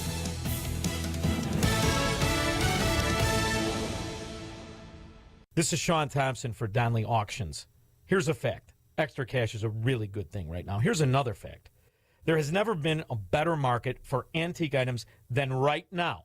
Donley Auctions wants everything you have when it comes to antique collections. Their worldwide audience is waiting to give you top dollar for them. Call them at 815-923-7000. If you have a weapon of any kind, any military items, they are in desperate need of military items and guns, as they are a state and federal licensed arms dealer. So you don't have to worry about any of the nonsense they can go with other auction sites. Give them a call, 815-923-7000, or go to DonleyAuctions.com. If you have classic cars, old signs, coin-operated machines, the list is crazy long of the items they want to help you sell. If somebody has passed away and you have estate items, antiques, they are in desperate need. Just call 815-923-7000. They're waiting for your call now. A large retail store just canceled a huge order, leaving MyPillow with a ton of extra MyPillows. But you know what? That's their loss and your gain. For the first time ever, you'll get a standard classic MyPillow for wholesale prices, only $14.88. But it gets even better. For a limited time, they're going to offer their entire classic collection at wholesale prices. Get queen-size MyPillows for just $18.88. Upgrade to king-size for only $1 more. Get the body pillows for $29.88 and multi-use MyPillows for only $9.88. So go to MyPillow.com and use promo code LIBERTY or call 800-489-0201 to take advantage of wholesale pricing for the first time ever and receive free shipping on orders over $75. That's right. Get the standard MyPillow for only $14.88. They have never been offered this low before. They're limited quantities at this price, so the limit is going to be 10, and once they're gone, they're gone. So go to MyPillow.com or call 800-489-0201 and use promo code LIBERTY to get the standard MyPillow for only $14.88, the lowest price ever. Hut-in, hut! Listen up and listen up good. If you're tired of run-of-the-mill gifts, then get on over to aviatorfuel.com. You'll find unique military-style cocktail books and barware to go with it. At aviatorfuel.com, we've got the perfect gift for any soldier, sailor, Marine, or just red-blooded American. You'll especially love our military cocktail checklists, modeled off the real Army, Navy, and Marine pilot checklists that military aviators have used for decades. These award-winning books are authentic replicas, but instead of a procedure on how to handle an engine fire, you'll find the procedure for how to make a mojito, written with military jargon throughout. So pick up a cocktail checklist from aviatorfuel.com. Invite some old friends to share war stories over cocktails. Your perfect libation is inside the cocktail checklist. And don't forget matching military-themed barware. Go to aviatorfuel.com and get ready to raise a glass to the brave men and women who serve our country. That's aviatorfuel.com. A great smile can make you feel happy and confident. So when you consciously conserve your teeth, that glowing smile will show through. At Best Dental Group, doctors Economos, Gavalis, and their staff are ready to help you create that perfect look or maintain the one you have now. Along with general dentistry, Best Dental Group is a multidisciplined practice with an orthodontist, periodontist, and prosthetic specialists on site. They use the newest breakthroughs in dental technology such as titanium implants, Invisalign clear braces, and laser treatments. Don't let fear get in the way. They can recommend sedation to make your experience as comfortable as possible. Best Dental Group is located in historic downtown Bartlett and is a multilingual office. Call 630-830-4930, 630-830-4930, or visit bestdental.org. Best Dental Group, sharing your conservative values and helping you to conserve your teeth. We now return to the real story. Here's your host, Jeannie Ives.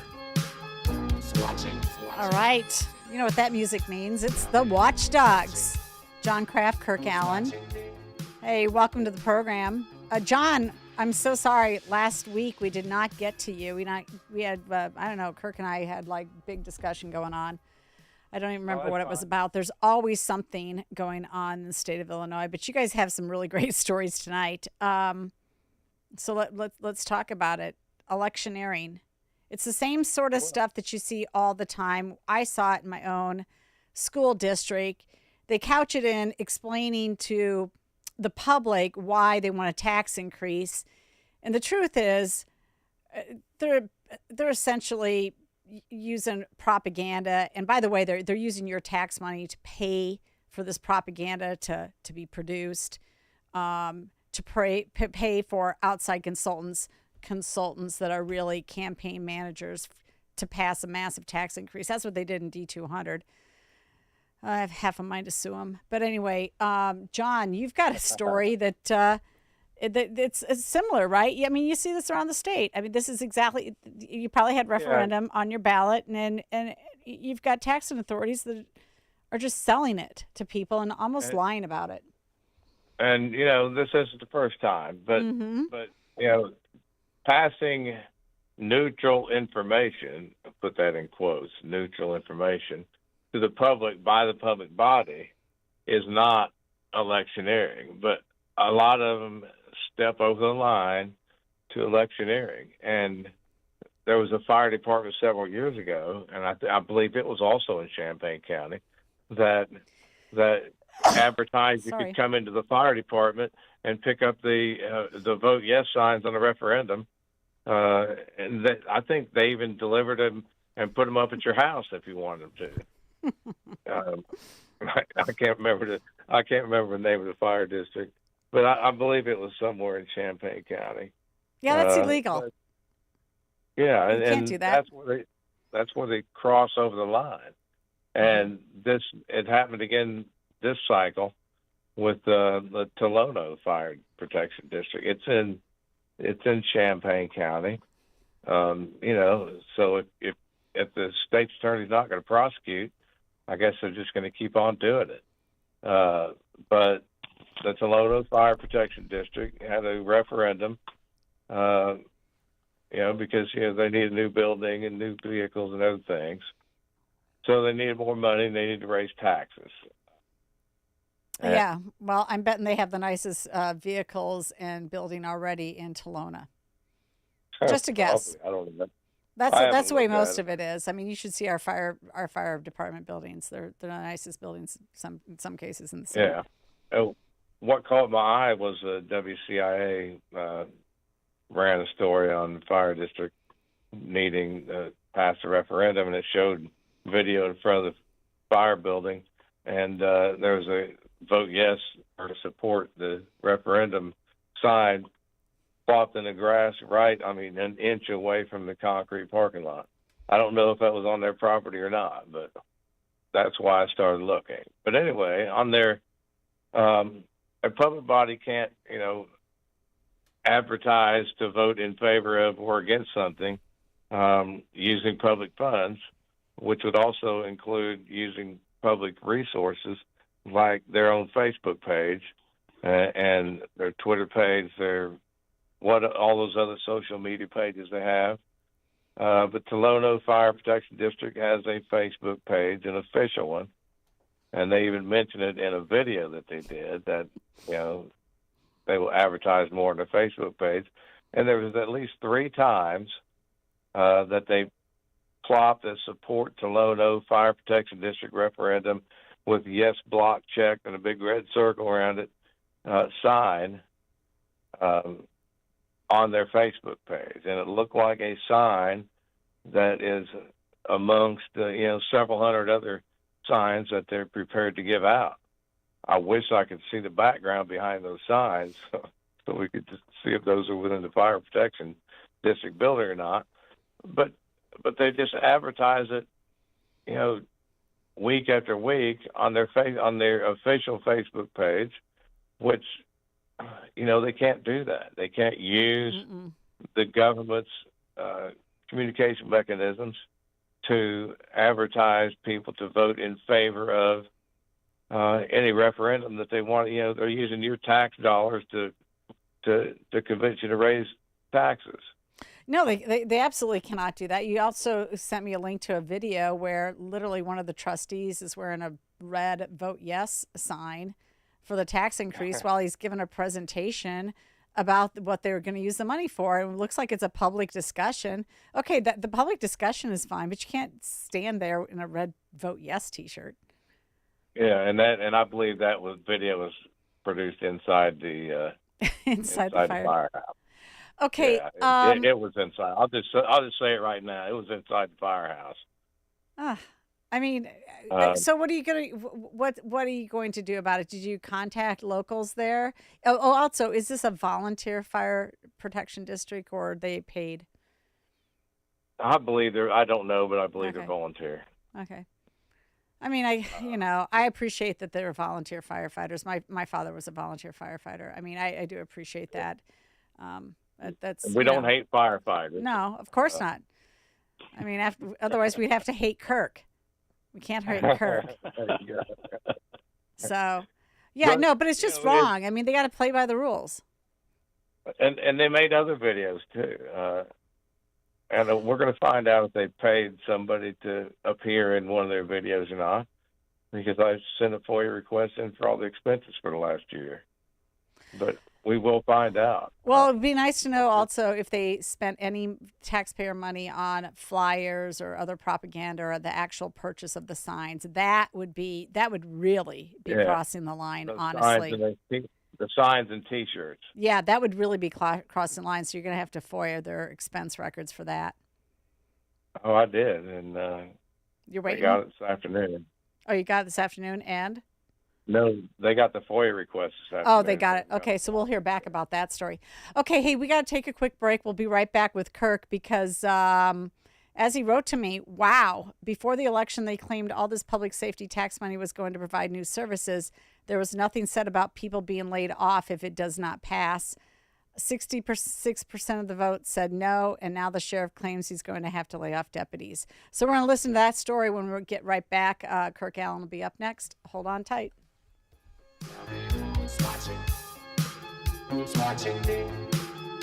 If you own or run a business and you listen to AM 560, you might not realize that the conservative programming that you enjoy is supported by advertisers. Our loyal listeners love to do business with the advertisers they hear every day on AM 560. Now, it probably won't surprise you that there are some businesses who avoid advertising with us because they don't like what we do here. And that's okay, because our audience wants to support businesses that support what we do and think like we think. We would love to have you join the list of successful companies who are already reaching new, like-minded customers. Most AM 560 advertisers have been here for years for one simple reason: they get results. Join our efforts to make a difference in the lives of our listeners who are passionate about supporting our great family of AM 560 advertisers. To learn more, just visit 560theanswer.com/advertise. That's 560theanswer.com/advertise. Balance of Nature's fruits and veggies supplements, changing the world one life at a time.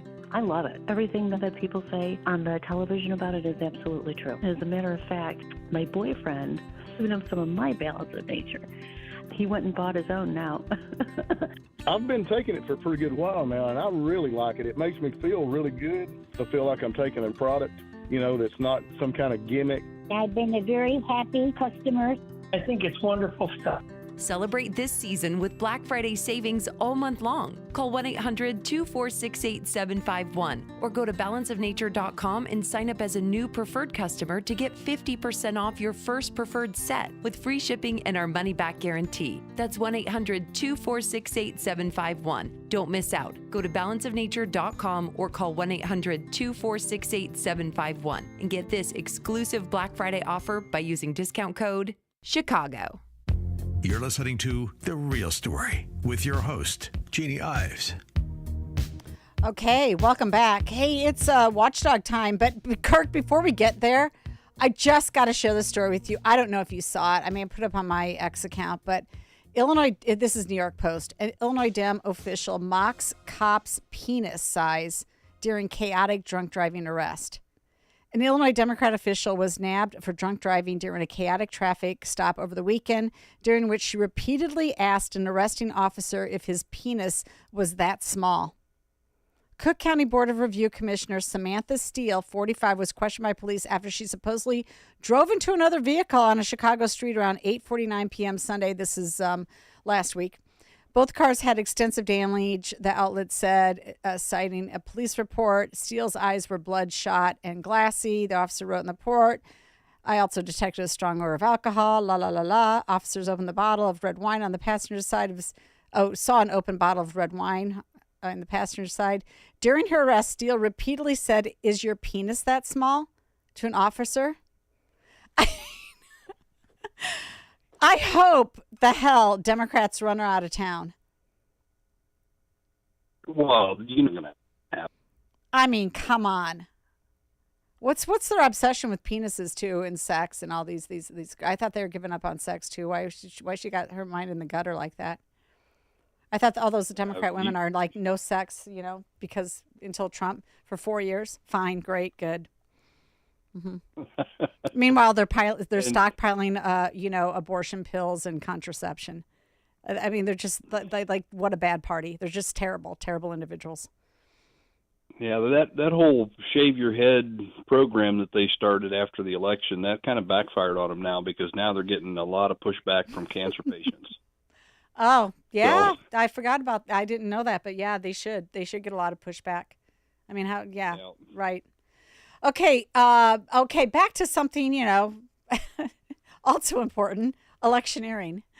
So, Kirk, you've got this story, and it's just par for the course. They say one thing to pass a referendum. The voters are like, no, you don't need it for that. And then they do the opposite thing, and they lay off cops. That's what it looks like it happened.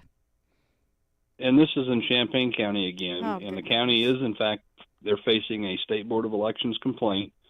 They spent a fortune. In fact, I understand it's over $50,000 now on radio ads, TV ads, flyers, all promoting, this public safety tax, which actually was to double the tax. It was 25 cents for every $100, and they wanted to take it to 50 cents. And what was really ironic, the flyers they mailed out, they had three specific ones. It supports our deputies. The other one is can expand services to our veterans, support public defenders, actually 4 of them, and support our state's attorneys. Well, the veterans program under the county VAC program, you can't use public safety tax money for that. So that flyer was a complete misrepresentation of what that money was for. There's specific statutory language how the VAC is funded, and it's not through a safety tax. So they literally used the backs of the veterans to try to get this tax passed. But fortunately, shameful. Taxpayers saw it. Go ahead. Oh, it is. They saw it for what it was. It failed. 66% said no. The sad part of this whole thing, though, is you've got, you're in Champaign County. You've got a state's attorney's office filled with lawyers, and this kind of stuff is going on. When the sheriff gets interviewed and, now he's going to have to lay off deputies. Well, that wasn't the premise before. So why does he have to lay off deputies now? This crying wolf has just gotten to the point where I think we're all tired of it. And this is just one of many electioneering things that we've been looking at. Rochester Public Library. I didn't have time to send you that one. Apparently that one passed. Americans for Prosperity filed a complaint against them. They set up a vote yes committee. It's recorded in their minutes, spending taxpayer resources. When your own government is using... Correct. So what do you do? What happens? How does it get overturned? The State Board of Elections is going to, issue them a fine? In the meantime, they used your resources to literally take more money out of your pocket. How do you fight a system like that?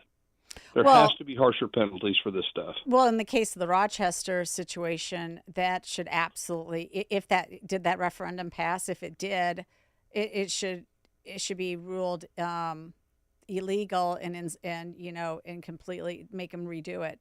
And then actually the individual trustees have to have some skin in the game. That's the problem. They all think that they are immune from any stupid decision they make. They don't think that they need to know their job, and they just rely on it. But also, no doubt about it, they either have their own lawyer, they have a city lawyer, they have somebody who's looking over that library, and they're just getting away with it. You just nailed it, because I talked to one of the trustees, and they said, well, our lawyer said everything was okay. Oh, jeez. I can't tell you how many times we hear that. And unfortunately, these lawyers, they have no interest in actually following the law. They just want to get their hourly rate. And I know there's some good ones out there. I'm not trying to bash all of them. But we have seen so many that just absolutely do not know what they're doing, and they don't care if it ends up in litigation because it just means more billable hours to them. Well, and then where are the state's attorneys? Especially in the case of the Champaign County. I mean, they should be working hand in glove when it comes to something like this. Every single department should know what the other one's doing to some degree. Where's the Champaign County Board? They oversee the sheriff's budget, no doubt. They had to have been approving of this additional tax as well. It didn't come just from the sheriff. The sheriff doesn't have the ability to put that type of referendum on the ballot, I don't think, individually. He had to go through the county board. Right. Right, And exactly. So they have a whole county board. The county board, they have a whole state's attorney's office there, and nobody understood that what they were doing was incorrect. Here's what the state's attorney said in their complaint that they had to answer to the State Board of Elections. State's attorney's office claims prohibition of spending tax dollars to advocate for referenda on a ballot is unconstitutionally vague. Since when is it unconstitutionally vague? We've known about this law for years. It's been on the books for years. And now their argument or their defense for doing what they did is the law is unconstitutionally vague. There's your state's attorney. So, though it looks like John Bombanek in Champaign has filed a demand for prosecution for those who violated the law. That's great. So he's done this with the State Board of Elections. But again, I mean, fortunately, the tax didn't pass this time, which is great. But there still should be some repercussions for the people who did the electioneering. Yeah, and what Bombanek filed was actually two complaints. One was a request for a special prosecutor to prosecute those officials who spent the money in violation of the law. You know, that they have a policy of what they can and can't do and what requires, you know, certain action by the board, and they violated that. So that's one prong that he's going after, and then the State Board of Elections was the second one. So he hit him from two fronts, which was, you know, tactically pretty smart. And now we'll get to see what the State Board of Elections is going to do. Do you got any guesses? Well, I'll be honest with you. The State Board of Elections, what'd they do to Frank Montino? Yeah, no, they swept that under the rug. Actually, Frank, they did. They could have prosecuted that a lot further. I think that Montino did some maneuvering in that he closed his account right away, and I don't know if they had legal ramification. But I will say, my interactions with the State Board of Elections have been very fair, and their staff is very, very helpful. I will say that. And it is a 4-4 board. So it's evenly split via party. But, you know, I don't know. We'll see what they do here. But I also did have a problem with the way that they, in the 2020 election, they actually they allowed the Libertarians and others to get on the ballot, and they changed election law without the legislature, and they let that go through. So that wasn't good. So they are a mixed bag, I would say. I don't know. This seems like it's smaller potatoes, so they may do something.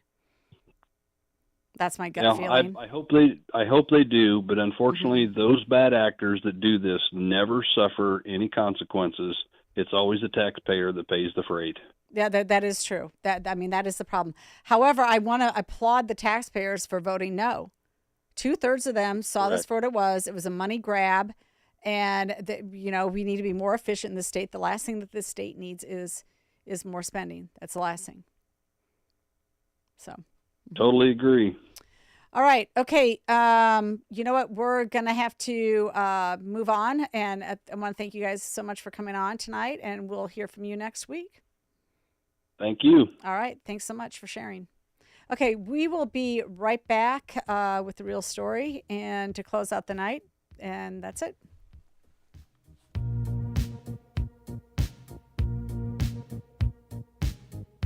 Are you ready for the adventure of a lifetime? Hi, it's Mike Gallagher. Join me along with Larry Elder, Dennis Prager, and our special guests, Joe Piscopo, Jennifer Horn, on the Patriots Alaska Cruise, August of 2025. It's an incredible opportunity to engage with us and other Patriots on an epic 7-day journey. Witness the untouched wilderness of Alaska while discussing America's future and role in the world.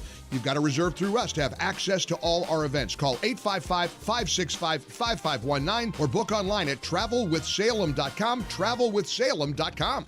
Protecting and growing your retirement assets can be complicated. From asset and legacy protection to retirement income and extended care, you need a plan. Mark Kohler, host of Retirement and Income Radio, heard Sundays at 11 a.m., helps retirees in or near retirement protect their accounts from market volatility. Mark can help you create lifetime guaranteed inflation-hedged income. Call Mark today at 844-619-SAFE. That's 844-619-7233. And listen this Sunday at 11 a.m. to Retirement and Income Radio.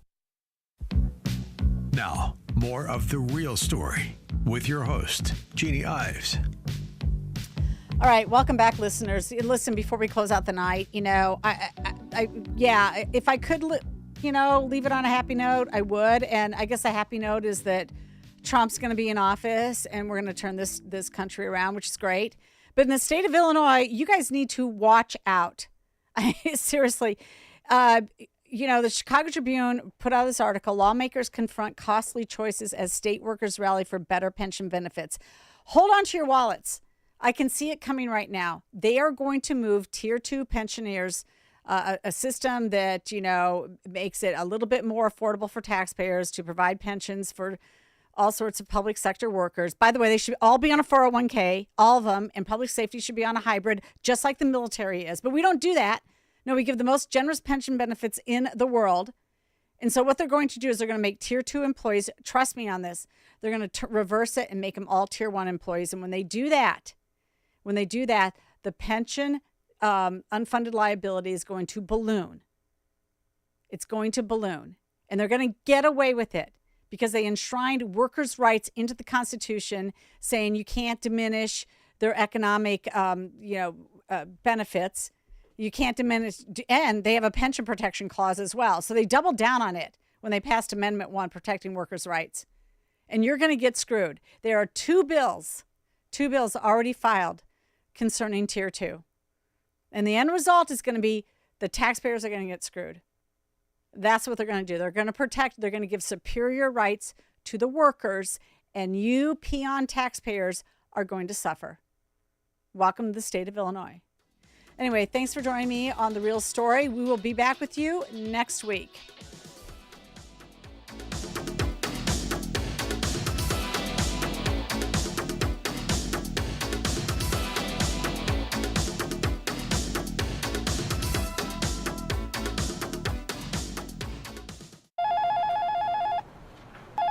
Quick delivery service. What do you need delivered today? Hi, I'm trying to work through a last-minute to-do list for my boss. Can you deliver a hard drive to the Loop in Chicago? We can deliver that today. Okay, can you deliver 20 boxes to a client in Rockford? We can deliver that today. Can you deliver 12 pallets of tile to our customer in Naperville? We can deliver that today. Can you deliver a large envelope to Northbrook? We can deliver that today.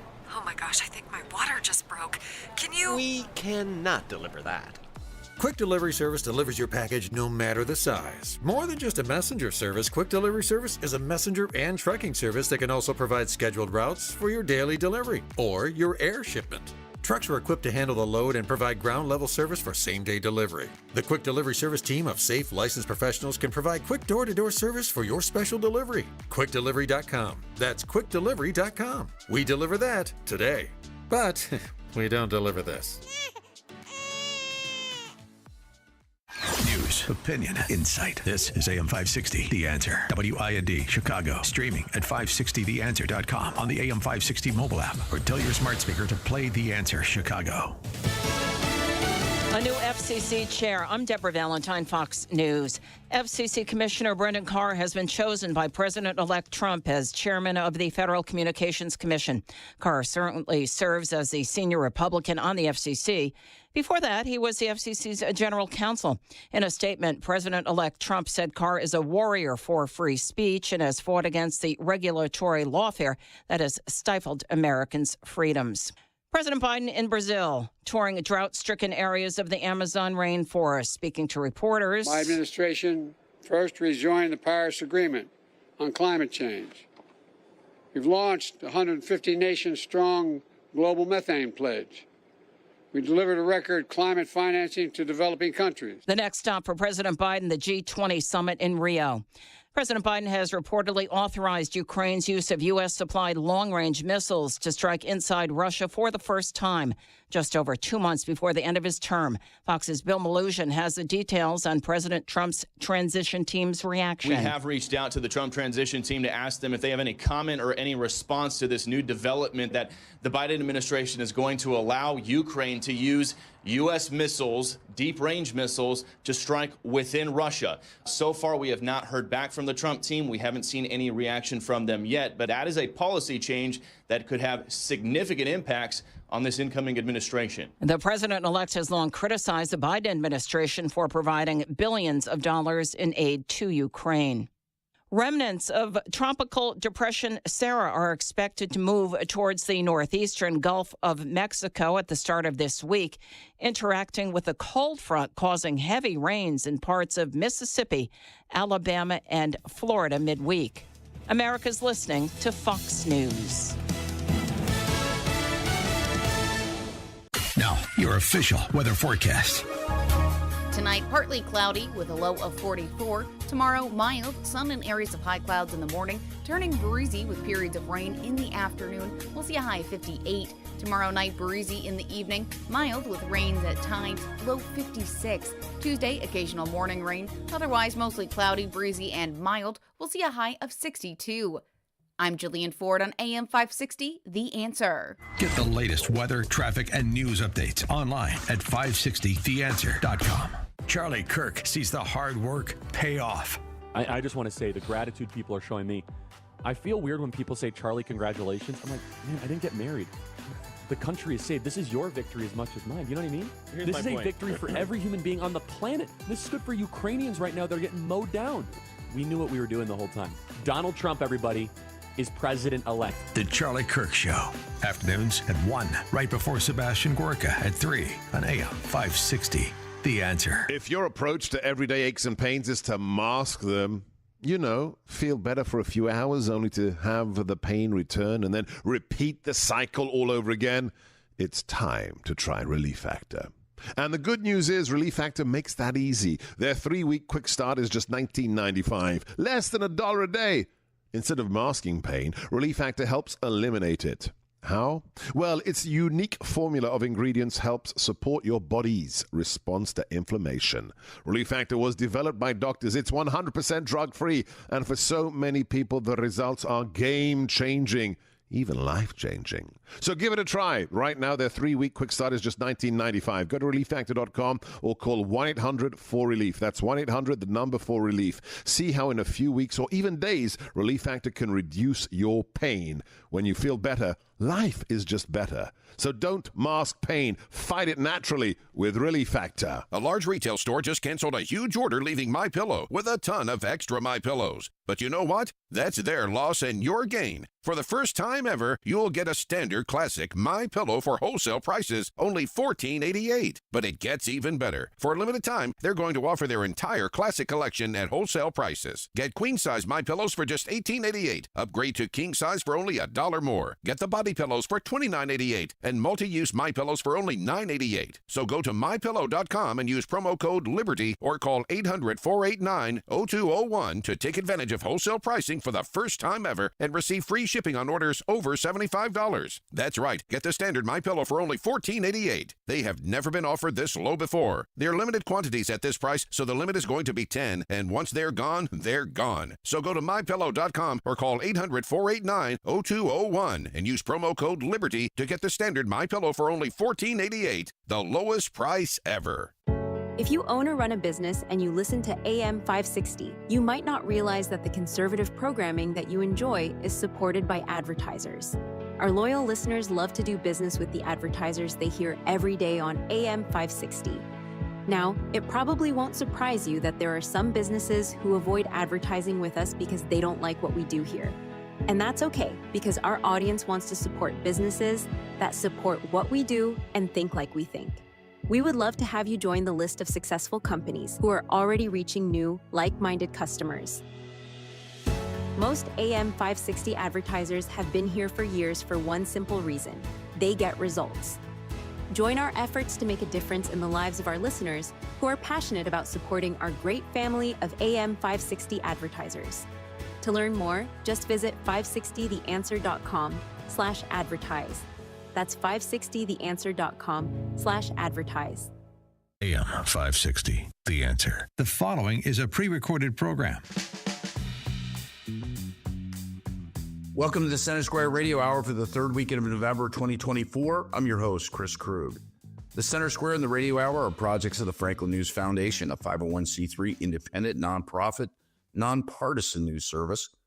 Established in 2019, the Center Square Newswire publishes original taxpayer-centric straight news that focuses on the size, scope, and effectiveness of local, state, and federal government.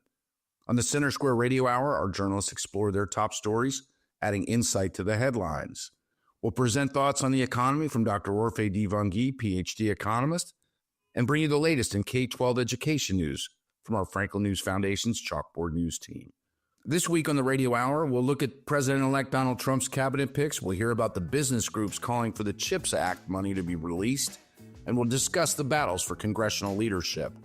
We'll be right back with all that and more in the Center Square Radio Hour. Knowledge is power, and you deserve to know what happens in your state government. That's why the Center Square's reporting zeroes in on state authorities publishing stories that show where your money goes and who spends it. The Center Square gives power to the taxpayer by tracking politicians' use of the people's money and demanding transparency from state-run agencies. This is how the Center Square equips you, the American taxpayer, to hold your state government accountable. Sign up now for your state's Center Square newsletter at thecentersquare.com. Welcome back to the Center Square Radio Hour. I'm Chris Krug. With more on President-elect Donald Trump's cabinet picks, it's Dan McCaleb. President-elect Donald Trump has been busy this week filling out his cabinet. U.S. Senator Marco Rubio of Florida for Secretary of State, Representative Matt Gaetz of Florida as Attorney General, former Hawaii U.S. Rep. Tulsi Gabbard as Director of National Intelligence, South Dakota Governor Kristi Noem as Secretary of Homeland Security, Robert F. Kennedy Jr. as Health and Human Services Secretary. I could go on, but first let's bring in Casey Harper, Washington, D.C. Bureau Chief for the Center Square. Casey, all of Trump's cabinet picks need to be confirmed by the U.S. Senate, which will be controlled by Republicans with a 53-47 majority. Let's start with what you think some of the highlights or lowlights of these selections are, or any that I didn't mention. Dan, the Avengers are assembling. That seems what it feels like here with this very unusual, very talented, very famous team. Now, of course, the Democrats, this is more like Thanos is Trump, and he is ready to destroy the world. I guess depending on what side of the aisle you're on, you'll look at it differently. But Trump is doing kind of what everyone thought he would do last time and what a lot of Trump supporters wanted him to do last time. Last time, they wanted Trump to come into office and shake things up, bring in a lot of new ideas, a lot of new faces, change the status quo, take the positions of power from, the swamp, as he often referred to it, and give the power to the people, to different voices. And last time he mostly kind of went with establishment picks, and Trump himself admitted that the people he put in charge maybe were his undoing. And so this time around, he is doing the complete opposite. He's putting a lot of controversial picks. So let's say highs and lows. I mean, one high in all this, Dan, is I really love to see the bipartisan nature of this. I think it's good for the country to have a couple of Democrats in here. Historically, that is how it's been. In recent history, it's not that way. But I think it's really good for Trump. I think it's really good for the America First movement to have some Democrats, some independents brought into leadership to create this coalition, to make it, create this vision that America is unified. I think, people say Trump can be divisive, and maybe he is, but he has Democrats in his cabinet. So I think that's a high for him. That's a win for him. That's a win for the Republican Party. It's a win for the country to have bipartisan leadership in the administration. Another, let's say, I don't want to say anything's a low necessarily, because that's sort of my opinion, but I think this Matt Gaetz for DOJ is going to be a home run or a strikeout. Yeah, I mean, Gaetz has a pretty questionable history. He's had an ethics investigation. Now, some think he was targeted wrongly for kind of political persecution. Others think he's guilty as sin, and it's about to be exposed. And I think time will tell. The answer on that one is we'll see. We'll see if Matt Gaetz is able to just clean up the Justice Department and prosecute some Democrats and establishment insiders that Trump supporters have wanted prosecuted for a long time. Or maybe he'll be totally exposed and some leaks will come out and he'll have to resign and it'll be a disaster. We'll see. Yeah, Gaetz, the House Ethics Committee investigating him for alleged sexual misconduct, they were set to release, and I referred to him as Representative Matt Gaetz at the top. He resigned his seat shortly after Trump nominated him as Attorney General, so he's no longer a representative there. Some have said it's because the House Ethics Committee was about to release a report on that ethics investigation. Now he's not a representative. There are calls for them to still release that report. We'll see if that happens. You mentioned Democrats. Tulsi Gabbard, former Democrat turned independent. Robert F. Kennedy wanted to run for president as a Democrat. The Democratic Party blocked him out of that process, so he decided to run as an independent. Those are two of the Democrats you mentioned who have been appointed by Trump. Two names I didn't mention, Casey, and it has to do with a new department, the Department of Government Efficiency. Trump named Vivek Ramaswamy and Elon Musk to head that agency. That, I think, is an interesting thing and maybe something that has been needed for years or decades. What do you think of that? And this is one of those picks. I mean, this, if anything is for the base, this is for the base. They love Ramaswamy. They love Musk, of course. I mean, and they love the idea of government efficiency. I mean, for whatever reason, everybody generally acknowledges that the government is highly inefficient, has corruption in it. The wasting of taxpayers' dollars is rampant. But I think people, we've talked about this, Dan. I think people have given up on the idea that it could actually be cleaned up, because for so many years, Republicans ran on cleaning it up, and they really had mixed results. They really didn't. They did some, but it wasn't permanent. And now the debt is out of control, around $35 trillion. And Republicans have mostly stopped talking about it. And the Democrats never, back in the 90s, they did. Bill Clinton, talked about government efficiency, but since then it hasn't really been a big part of their platform. And now Republicans don't run on, efficient spending or government efficiency or cutting the deficit hardly anymore. So I think Americans had given up on it. And so to see this out of nowhere, which is kind of interesting because Trump himself did run up the deficits and debt, when he was in office. But I think this is another bipartisan win, Dan, because I think a lot of independents and Democrats also agree that the government is inefficient. Polling shows that. And so there's kind of two ways, Dan, and I want to hear what you think about this, but I think there's really two ways that they can cut government efficiency, just big picture. And one is going to be a lot more successful than the other. And we have a list because we just put up a list at thecentersquare.com of some examples of kinds of government waste. But there's the little examples that are really entertaining and just absolutely ridiculous. They get a lot of headlines, like, giving money to study hamsters fighting on steroids. And no, I did not make that up. Or giving, I have one on the website. It's something like $426,000 to encourage Latino men to exercise, or $200,000 spent by the Department of Defense on Starbucks espresso machines. So these get the headlines, but these are kind of small amounts of money. They are signs of rampant waste and abuse, but they're small amounts of money. And I think they're going to target those, and that'll be good press coverage for them. But then, Dan, the second part is there are entire departments of the government that could just be lopped off. I mean, it could be totally cleaned out. And Ramaswamy in interviews has talked about just cleaning out entire departments. RFK has talked about cleaning out entire departments at the FDA. Elon Musk famously fired about 80% of his staff when he bought Twitter. And, last I checked, the site is still running just fine. So the question is it going to be these kind of fun spot check reduction in grant programs that are high profile, or are they going to be able to successfully, clean up billions of dollars of spending by ending entire, wings of the government? It will be interesting to follow how all of these nominees shake out. Casey, thank you for joining us today. Listeners can keep up with all of the developments when it comes to Trump's cabinet at thecentersquare.com. A big thanks to Dan and Casey. You're listening to the Center Square Radio Hour. I'm your host, Chris Krug. With more on the CHIPS Act funding, we'll go to Eliana Kernodle. The Ohio Chamber of Commerce and nearly 20 business groups from 4 states want the Biden administration to start handing out money from the CHIPS Act immediately. Joining me with more on this story is the Center Square's J.D. Davidson. J.D., who's involved and what are they asking for? Well, it's the Ohio Chamber and several business groups, and the CHIPS Act was passed in 2022 to kind of provide incentives for major microchip manufacturers to start making chips back in the United States again. Why they're pushing the Biden administration? Because there's only about 2 months left in the Biden administration, and the upcoming Trump administration does not like the CHIPS Act. And there's fear across the country that Congress and President-elect Trump will end it.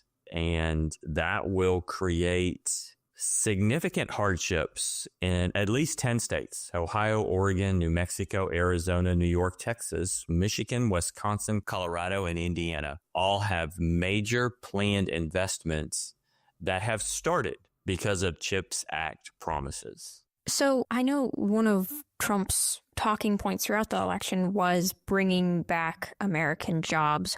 What's his problem with the CHIPS Act? Well, it's interesting. The main thing that I hear, Trump doesn't like it.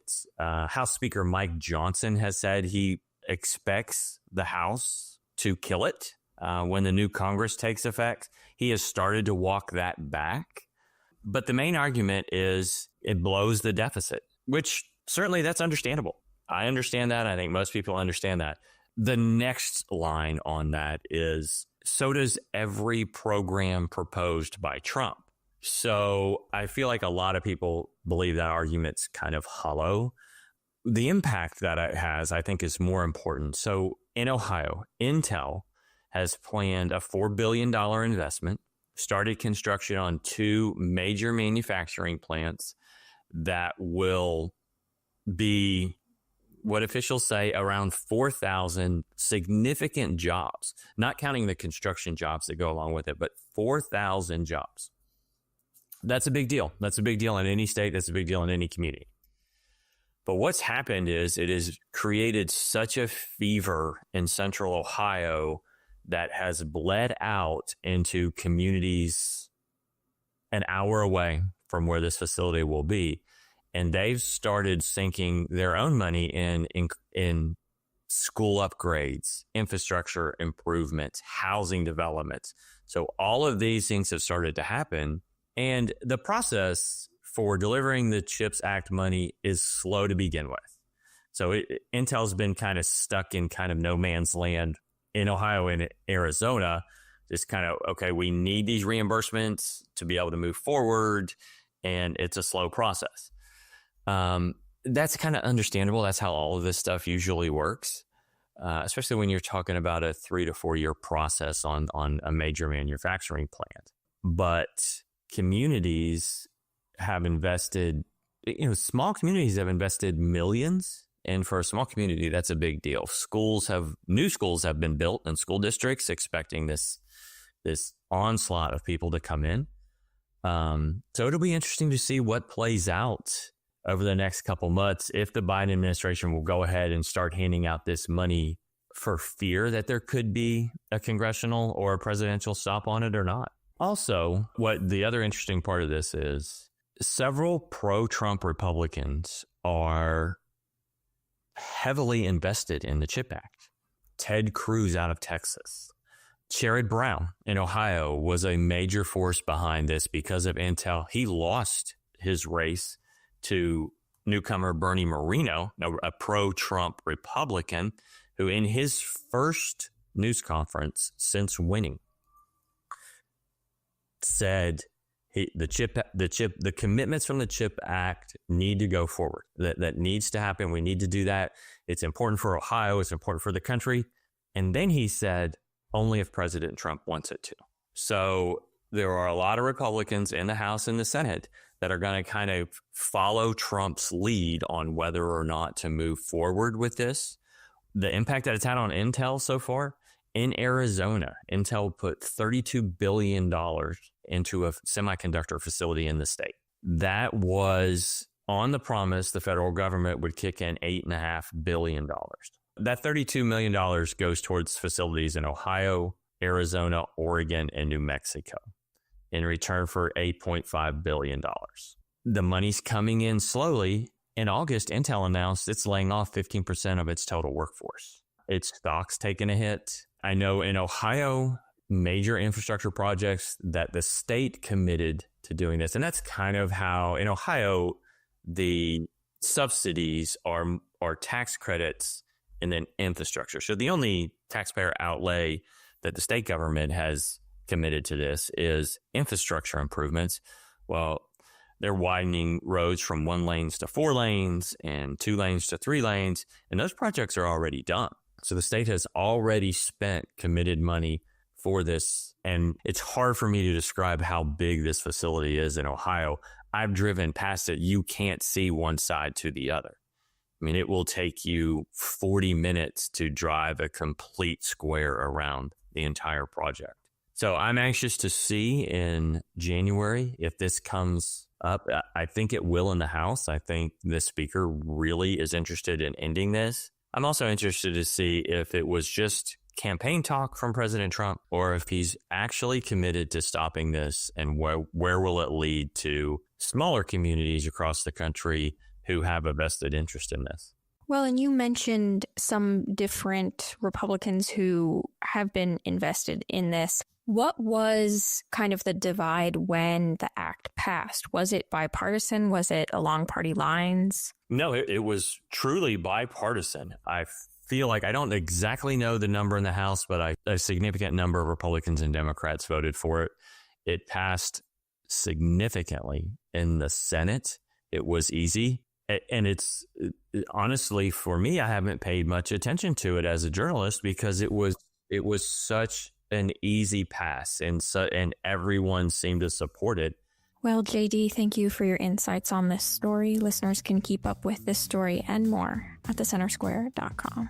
Thank you, Eliana and JD. You've been listening to the Center Square Radio Hour. I'm your host, Chris Krug. With more on the new congressional leadership, we'll return to Dan McCaleb. Republicans will once again have a majority control of the U.S. House by the slimmest of margins after a few more races were called this week. House Speaker Mike Johnson of Louisiana will keep his leadership position. In the U.S. Senate, the Republican majority there selected Senator John Thune of South Dakota to be majority leader. Joining me to discuss this today is Casey Harper, Washington, D.C. Bureau Chief for the Center Square. Casey, let's start in the Senate. Thune wasn't the only Republican to seek the majority leader position, but in the end, he won out. Tell us about that. Yeah, that's right. There was an intense three-way race for the Senate majority position. Senator John Cornyn of Texas, Rick Scott of Florida, and John Thune of South Dakota. The way the process worked is they had votes this week, secret ballot on Wednesday. And if nobody got, I believe it was 27 votes, then they dropped off the third candidate on the list, who was Rick Scott. And then it was between Cornyn and Thune won out. Now, there was some hope among a lot of Trump's strongest supporters that Rick Scott, who's by far a lot more conservative than either Thune and Cornyn, wasn't going to be able to win. Charlie Kirk endorsed him. Elon Musk endorsed him. There was a really kind of a grassroots campaign to quickly cobble these votes together, but the Senate would not be pressured, and they don't like to be too pressured in these kinds of things. And so Thune won out. I mean, a little bit about Thune. Thune, he's 63, South Dakota. He's a pretty fit guy. Says he likes pheasant hunting. He's been in Senate leadership for a long time, for several years. He's worked closely with McConnell in that time. He has been a kind of a Republican leadership insider for a while. He hasn't been super outspoken against Trump, but he did not really go along with Trump on the whole 2020 election stuff. He was kind of critical of that and around January 6th. Notably, he also endorsed Tim Scott for president in the primary briefly. So that's kind of interesting thing. So he's not particularly a Trumper, but now he's saying that, he wants to work with the president. He's willing to work on recess appointments, which, by the way, Trump did not endorse anyone, but he said whoever the majority leader is needs to agree to recess appointments so they can quickly get his cabinet in place. So what does that mean, a recess appointments? Yeah, I mean, in some sense, like, who knows, because it's a kind of a complicated legal scholar question to constitutional lawyers. But the simple version of it is that the founding fathers allowed provision for a president to appoint cabinet members in the event that Congress was out of session. Now, of course, back then, when they went out of session, I mean, they would, go home. And going home could be a long journey, could take a long time. And so they didn't have airplanes, of course. And so coming in and out of session the way we do now was not really an option back then. And so sessions, were longer. And then when they were out of session, that time was longer. Now Congress goes out of session, everybody flies home for a few days, they can come back into session. So session coming in and out is just different. But back then, because session could be out for so long, they allowed for recess appointments. So the president could temporarily appoint a cabinet position.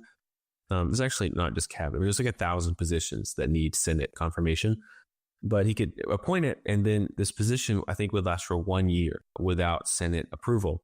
So lest anyone thinks now fast forward to modern day, lest anyone thinks that Trump is trying to do some legal maneuvering of emperor style evil.